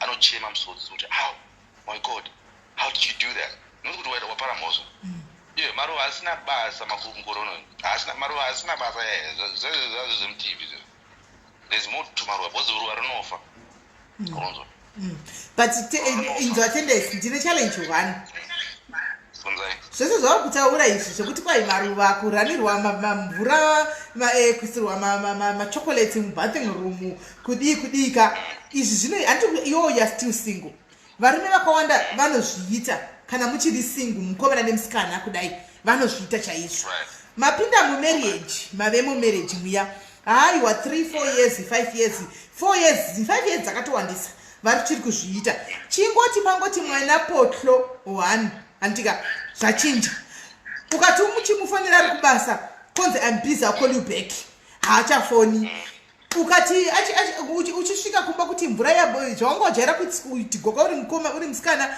ko mvura iya kwanzima hamuna maoko chizviitirai handimaona masikira muchitei it seems like munozviita kana musati maroora mava mumba nevakadzana kana mava mudheni chaimo vakugara mudheni pafeya munochinja zvamanga muchiita tiri mukoma nemusikana sirizvo tendensi tikada kunyatsa kubvumirana pano ukabvunza vakadzi vakawanda panapa 90% yevakadzi ari pano vachiri mukomana nemusikana vainanzva pasi petsoka tainanzva pasi petsoka idzi kudzinanzva pasi petsoka chaiko chakunanzva asiko zvino nekuti ndopfeka saizani shoka yangu yakazokura here kuti ndakukura munhu achazivi kuti ndakupfeka saizani handi unoona saka zvinenge zvinochinja as the time goes on ipapa ndipo toda kuti tinyatsonzwisisa ipapa kuti zvinozofamba sei kuti muzochinja even ukatasa romantic chaichayo romance yacho munikikiri mubedroom momu zvinhu izvi zvaive zviri zvokuti vanhu vanenge zvaifaya kuzosvika vanhu vasvika pakuti takuda kurarama tisene kusingaperi zvaifaya time yacho handikuona but as the time goes on zvinobva zvazongochinja munhu akuchinja kuita kunge hasiri uya wakadi exactly ndopane nyaya yemadzimai hazvineve kuti zvinhu izvi zvakangotanga zvakadaro aiwa All right, so says a number of Sis Melly. In that was now the Pentatano Tanga. Please, the guy pussy with my socks. Do some much because I didn't want to come here as if I'm perfect or I'm holier than thou. I'm representing men. And there's so many aspects to it. The reason why Dotimuga Yingana, Dana Murumkana, the Mitra to twist and it. Pamopina Mumba Pipe. Email level. Yato email level. You would in Nini now, Daugara Nemun, Tagara Tese, Tout Imbatam Kaz Nemurume. And it's one Chinonetsa, Kuarume, Chibuti, Tabozana Baba, Mayona. So Natalish Baba Dishande. Don't change to be like your father when you're with your girlfriend or your wife. So don't pressure her, don't oppress her. Let her be free, Mumbai Mo. So the Mushamu card, Asibaba Ndoji, so Wemba. Warumen got take those on the so cards of Jomuka. Was Mumbai Mumum Kazarimo. And we have to respect her. Murume aka tendesi murume akandiwana timsikana nemukomana akandiwana ndibva kumba kwedu ndichipfeka bhamshoti ndinyatsopfeka shishoti bhamshoti chaichayo ndinyatsopfeka zvandoda akandidira izvozvo wapinda mumba kwanzi zvinhu zvamakapfeka zvazvipfekwi nemukadzi womunhu zvinopfekwa nemahure ekustriti zvoona zvipfekwa nemahure ekustriti uku endai munotenga mazisiketi mazimubvuru matsiga ndikuwane anomona akutokuchinjisa kubva kudressing and asi ukazotarisa along the way iye ari kunyengana nevasikana vanenge vakapfeka chi izvozvo zvauri kudzi usapfeke iwe zvanenge vachipfeka musoro chaicho inochinzi hairstyle yamakaita andika ganimbopa example chaiyo yangu ini personally indakabvunza host hairstyle yainonzi moiti chi hanzi mohawk inonzi yekugera kumasaidhi wosiya pakati apa ndakambokomenta ndikati style iyi ndoda kumbogerawo kumasaidhi kundosiya pakati apa zvikanzi ihairstyle haidziiti hairstyle idzi ihairstyle dzevanhu vasina hadzingoiti nedzevanhu vekustreet vekurodhuko ndikati nedzevanhu vekurodhi but yanga yakandinakira hairstyle iyoyo yaya yakandinachira cheche yanguko hairstyle haichadiwi hairstyle uyayi yakunzi haichadiwi hairstyle kwakunzi pfekai chichi hamene rukwaima muchisurukwa mawigi muchirukwa mawivhi muchidii ndakatorukwa amawigi atopfeka mazuva anaya handichitendese ukawanikwa kwari kwamabhanzi chechewo mabhanzi eshinda aya ndakamarukwa iwayo ndisina wigi munhu anofara ndezvinhu zvamakarukwa ndizvo chaizvo zvinonakidza izvi ndizvo chaizvo zvamaizvi andiona ndozvamai zvemabhanzi eshinda kana wakati upfeke ziwigi rako rinenge rakasvakana kumagaro kwesaka mapfeka ziwigi rero muri kuindepi ameno zvazvinongori so ipapa pakadaro apa saka poitwa sei ipapapa chichinoitika the reason why muchiona kuti mumba kana mazosangana magara mese pane influence inobva kuvabereki vemusikana panguva inde ndakagara navo ndichiroora paipai izvo zvavanonditaurira about you izvo zvavanonditaura about the mother izvo zvavanonditaura about Nenzara and all that ndounozi kunoroora panguva yekuroora pane zvakawanda zvinotaurwa nemaparents emusikana animaona because inini handikwanisa kutaura ivo ndo vari kundichaja zvese izvo zvinoti vachandichaja mwana wedu anga ari virgin izvoti anga asiri vachandichaja kuti mwana wavo akangogara nemurume 1 iye akamboita 5 varume vavanga vasingazivi. Do you understand? Inini ndiziva mwana uyu more than vabereki because zvaanoratidza pamberi pevabereki vakasiwo zvaari kwandiri. Do you understand? And vice versa. The way I behave to my mother and my sister and my uncle, my family, handizvo zvandiri kunechi kunemusikana ndichidana naye. Saka panonetsa kuti both parties they change. Asi chinochinja unhu nemafungiro but magariro haafaniri kuchinja. Why? Muchakwirana, muchadanana, muchaita vana. What's the point yekuti mugare muchinetserana kuti hanzi mukadzi wakapfeka pamushori? Kana mukadzi wakanga achida kugara achinonokwirwa ziva kuti paachanokwirwa achangobvisa futi hembe dzemugubhururu iroro. Problem haisi pamushori. Dzidza munhu wako. Maiziva? Haina basi iwe mukadzi warohwa kuswera akapfeka magarments all day but achinorohwa namufundisi usiro. Saka hembe chaicho hembe is just an excuse yekuti hanzi wakapfeka pamushori. No. Hazviite. But kazhinji pavarume we have this chibaba cheche chekuti mwana wevanhu andange musungwa anditi andange musungwa and that's why a lot of relationships don't work. Even as a man, I'll tell you one thing, I will never show musikana wandodana naye kuti ndava ndatopera zvokuva ndapera izvazvi. No, I still leave a room yekuti I want to know I'm still important and iwewo value yake inenge iri yekuti just because iwe wakanaka uneni you're not doing me a favor. We are actually together famba paside pangu unofamba mberi pangu iwe usafambe ina ndofamba mashure kwawo ngafambe paside why sana kana tikapesana kana tikasawirirana andikumake nemali simbe andisikugodza kuti nodade munhu munganetsana motukana ini vanhu vakawanda kuti nyange pano pa-comment section mwana vakandibloga vandibvisa pa-Facebook pandoona vachikokomenta andimake munhu wai ndine chandakatodzidzawo so kana vanhu mamudzimba dzimba dzinonetsa kuti once watanga kuita mwana mukadzi kana achinja body yake murume be there and be patient with her. Be patient nemukadzi uyu because akuzvara iwe uri ngozvarisa chete miri wako uri kuchinja mahormones ake ari kuchinja ani muriona so all those things are important because miri wemukadzi wasa nemiri wemurume mukadzi anosvika pastage yekuti achatadza kuzvara nokuti nguva yake natural time yake yakwana but inini ndosvika kana 50 ndichipagura ndichitozvarisa kunzoko but ingori nguva yekuti vanhu ngavapanane kana uchiziva kuti you are with your partner love is a lifetime commitment so zvoda kutedzera zvinhu zvemufirimu ndosandakuzatika zvinhu zvainde zvemufirimu hamusati mazivana but muda kutedzerana Denzel Washington hamusati mazivana mada kutedzerana Tom Cruise mada kufamba makapfeka ngana Beyonce mada kufamba makaita ngana Rihanna vane mari to afford that lifestyle dzokerai pakujesadza nemangai mbomirai pastage iyoyo ndoyezera rei idyai sadza nesouth museve mari mutenge dzimba mugadzire vana venyu future muite zvakanaka you are rushing a lot of people you are rushing you try to go to the end of your relationship before you even start andowana but panyaya yelulalo amananakira nayo mana because lulalo is energy sex is energy it's powerful it's very very powerful very very powerful zvokuti kana muchinyimana murupedza nguva mari yamakaroora naye kana basa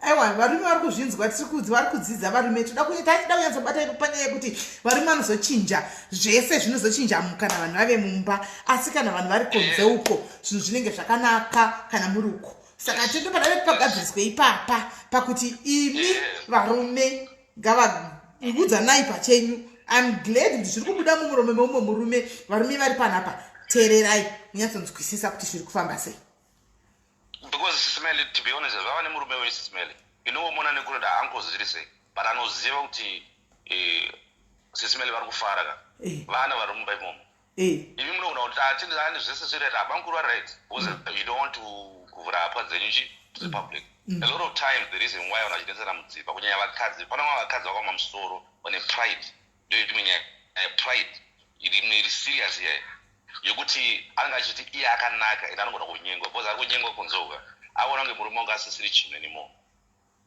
kamweke chihule ikakako chokuti nekuti ini ndakanaka kana kuti murume wakwamitra favor kuti unomuda kana chichi no it doesn't work like that handiti at the same time kana uchitoziva kuti munhu wako unomuda usamurambe uchitomuda dzidzai imbomire kuenda kunze kunotaura pedzere naye mumba imomo mugadzirisane pamakatangira muchimukaona musikana maamumba maamese musachembedzana kana zvisiri kushanda munhu ngaasiwe kutsvaga kwemunhu vanhu hapana kunzi munhu vanhu ndevamwari there's so many people out there who are in relationships but havasi murudo kwete vanhu vasiri mumarelationship but vari kudanana maiziva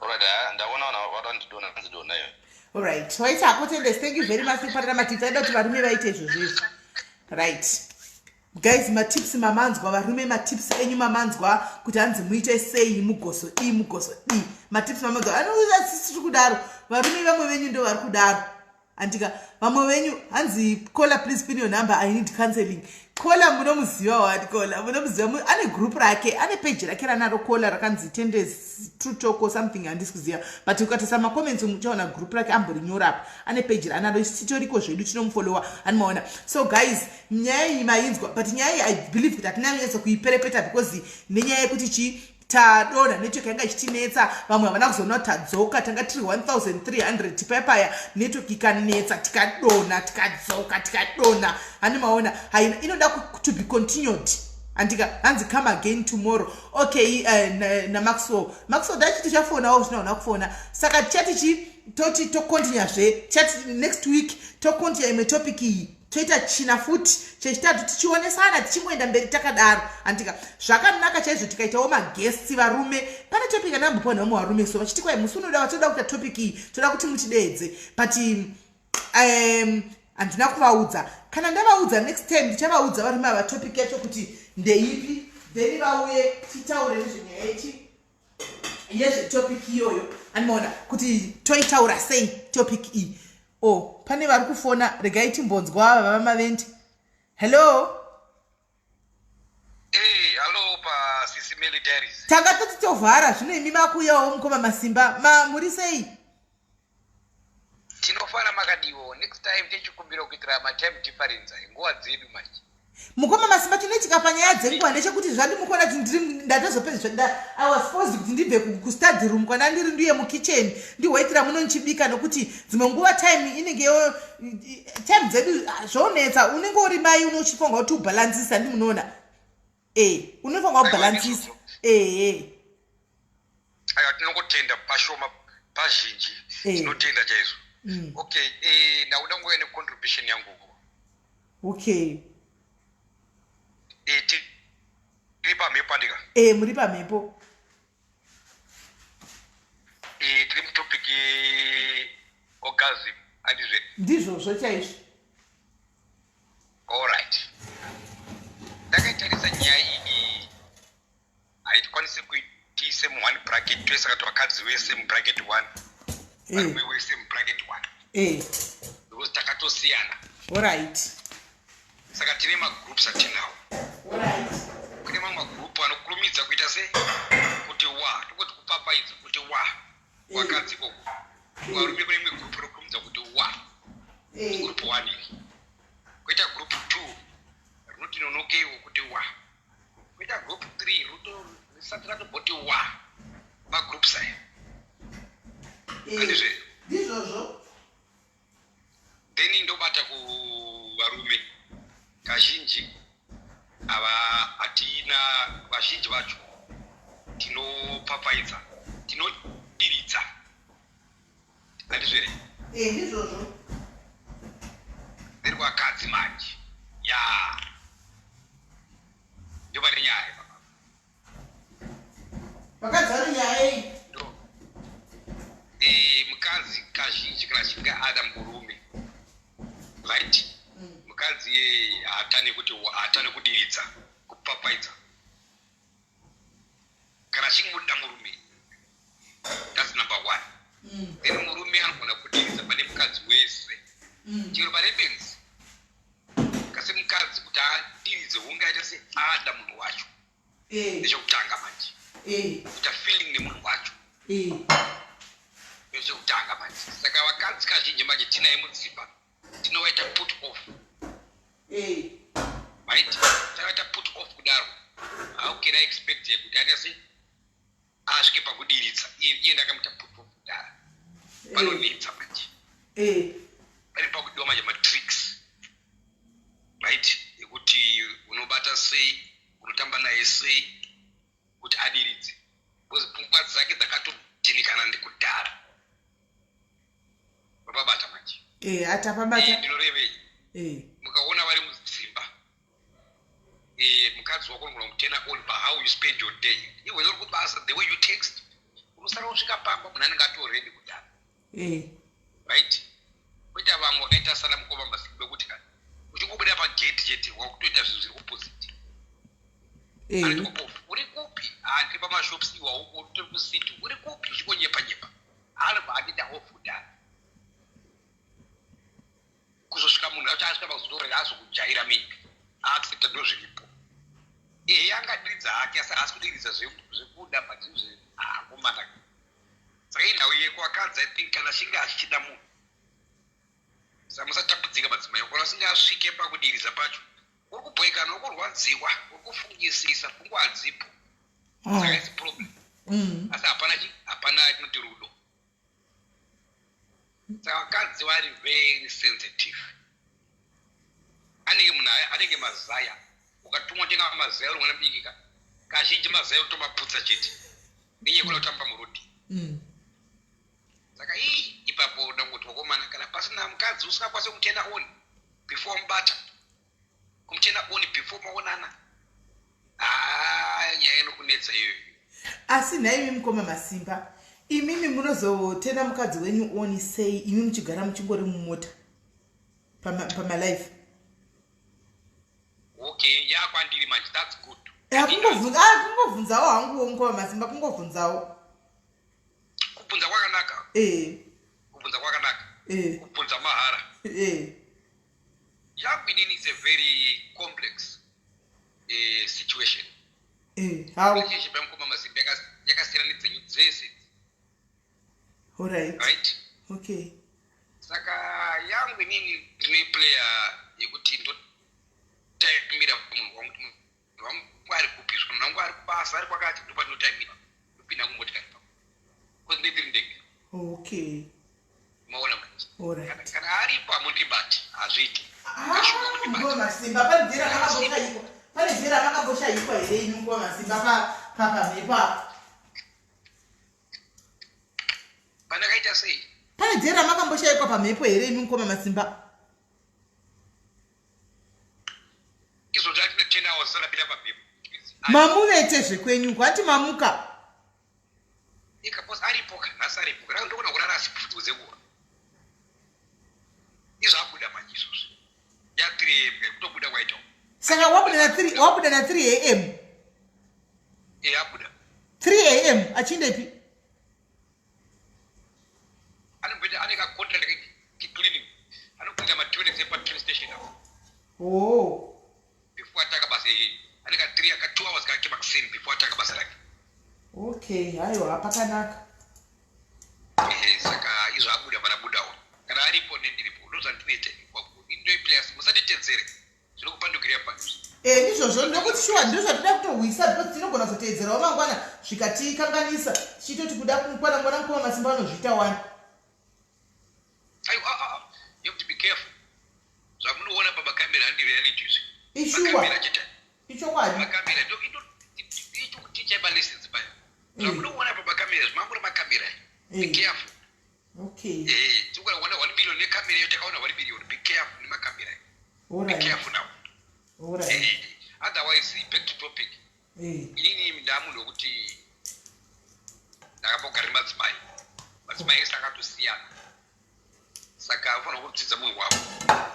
Wadzidza munhu wako, wabata secret yake, wakabata secret yake wawina. Saka ini madzimai akusiya mukoma Masimba because mamusina kudzidza munhu madzimai enyu here panguva iyoyo. Aiwa. A relationship ine part yesex, ine part yesocial, ine part entertainment, ine part yaubaba. Saka all those parts make a relationship. I never had any problems with sex. I think they don't blame on you kunyanyisa you too addicted to you. But there's actually is ndakupera but ndakule slow down much. Alright. Asi mukadzi poni nangu ndine week ndinatobata mukadzi wangu rega mukadzi mimi 1 week ndinatozwisa munhu wangu. Aiwa tikunzwisisa mukoma Masimba. We are listening. Saka mapedza iko One more thing. Inawo yekunzwisisa munhu wako. Especially kwa rumba pana take your time to understand munhu wako. Ndinokutaurira inini Masimba ndikakuti bata yemazamu uchidai pamwe adi kubari kwamazamu. Saka ufanira kunzwisisa munhu wako wega. Utabari munhu wako kunzwisisa wega. Waziya munhu wako wawina. Ukatadza kunzwisisa munhu wako kana mungaita sei but auwina aibude. Okay. Aibude. Alright. Aiwa atikudzidza mukoma Masimba. Ngatitade madzimai edu aikwanisa mukadzi wako. Ukatomuziva zvaanofarira, zvasingafariri wamuprovidira zvaanoda. That's it. Don't cross the line. Something uta play smart game yacho. Aiwa tikunzwisisa. Aiwa mapedza iko. Muchine chimwe. Ini nangu ndotara yadzangwa tanyedza vanhu. Pangu inini tetemele kuti ndizosvika pakuita organistic yacho yoga. That orgasm. Ndinenge ndatoita zvekutoramwirwa ndowazoda kufarira rekuramwirwa pane ronzi rekuramwirwa wabata unoputukwa nanogeza mazino unogeza mazino dzoka ozodzichiita hako upenzi haipapo ndo patinokufarira mazino kwemi munenge musina kumbogeza mazino acho iri nemukoma masimba munenge muchidaura musina kumbogezawo mazino chero ndondingageza sei mazino kana munhu akatsamwa chiti akatanga kupopota unopagezeswa futi ndinogeza ndokuisa shawa wadomira pasaiti oti waoita zvokurambirwa iro ndona ndofarira zvinokwere kurambirwa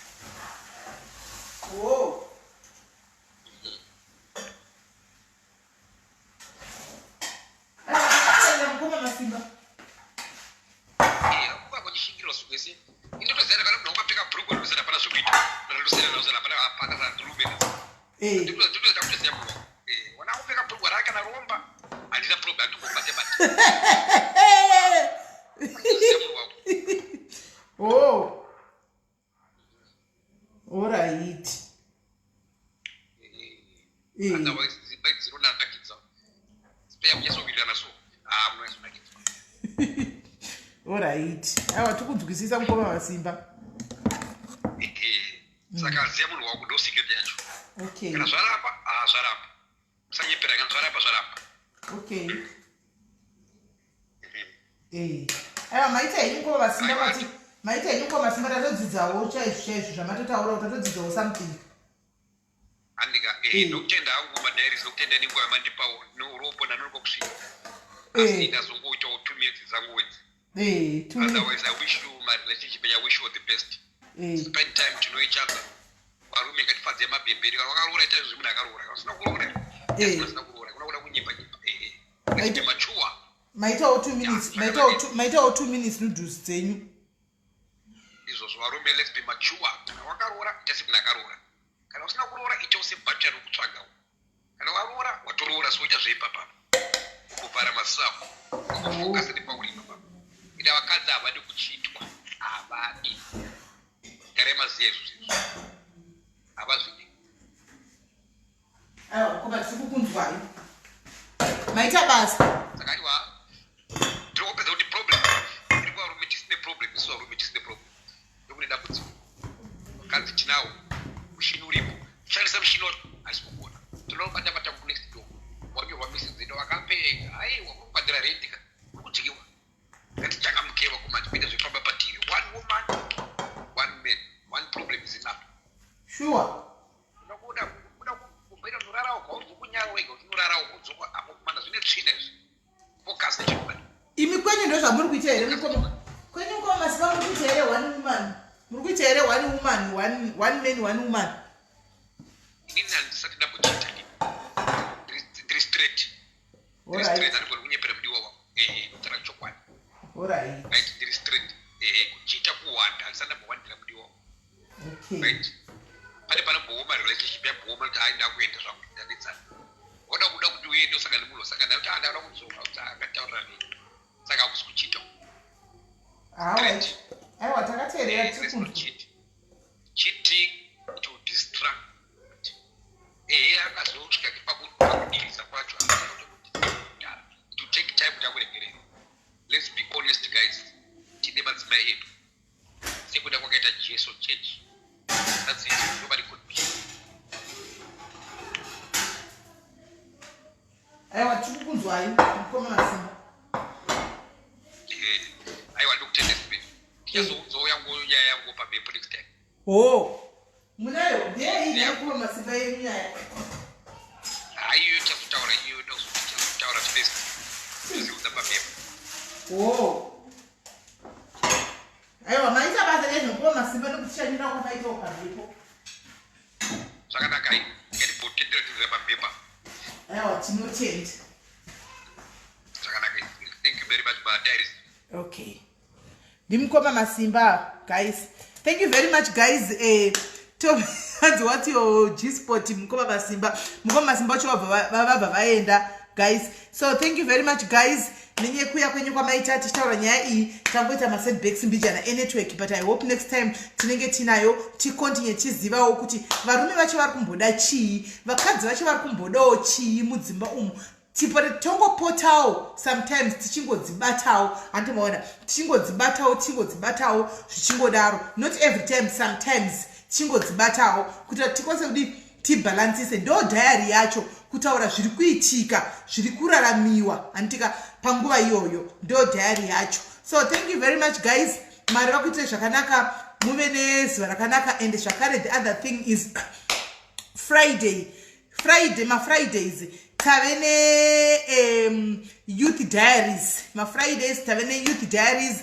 Tine vasikana vana vechidiki vanenge vaine day ravo, but according to what they told me, vachange vari kudawo kuti pave nevabereki tivepo pamashows avo. Friday pane musikana anouya mwana wechidiki 18 years achamirira mayouth ese anenge achitaura zvavanotadza kutaura, vari kunana diaspora uko zvavanotadza kutaura, vari kuudza isusu vabereki vakuzviadresa pamhepo kuti vachiuya vari gurupu ravakadaro kuti vabereki muri kutibatirirawo pakati, tinoda kudai vabereki the way yamunotaura nesu vabereki zvakati antimaona vabereki zvakati sometimes pachavo vachitaurirana naye vasikana nyaya yekubvisa nhumbu munoiona sei antimaona naye vakomana ko pamunotinyenga muchitita vasikana 3-4 what's your intention antimaona. So vanenge vave neyo hanzi inonzi youth diaries, and star racho hanzi inonzi youth diaries. Saka vanenge varipo ma-Fridays vachiita youth diaries yavo.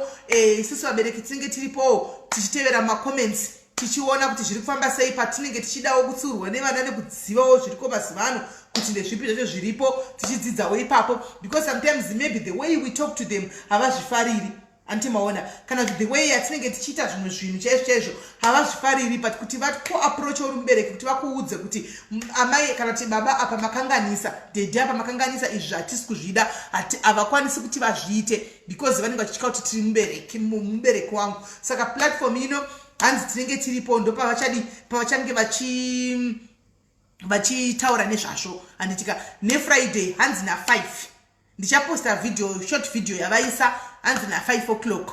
Saka inonzi youth diaries, inde mayouth. Saka isusu vabereki chedu kungotevera kumasure tichidzidzawo new technology dziriko mazuva ano, tichidzidzawo kuti zviko zviri kuitika hameno, tichikonzwawo kuti zviri kufamba sei. Sex before marriage ndaimubvunza kuti matopics ako akamira sei. Ane matopics akanaka chose, nyaya dzemasex idzodzidzi before marriage kuti vanenge vachidhiskasa pano vasina kuroorwa vacho vese hatina kuvharirai panze. Mavewo netopic yenyu, show yenyu yamave nayo ma-Fridays. Pane mwana ne18 years pano anonzi Faith, I think Faith anenge akamira pano achikurepresenta. She's so good, ari kuGermany uko achitaura nyaya idzi anditika takamirirwa. So guys, thank you very much.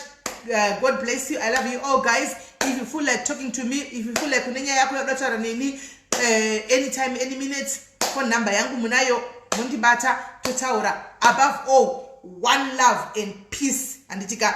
Stay away from negativity. Let love and peace lead in everything. Anditika. Thank you guys. I love you. Bless you.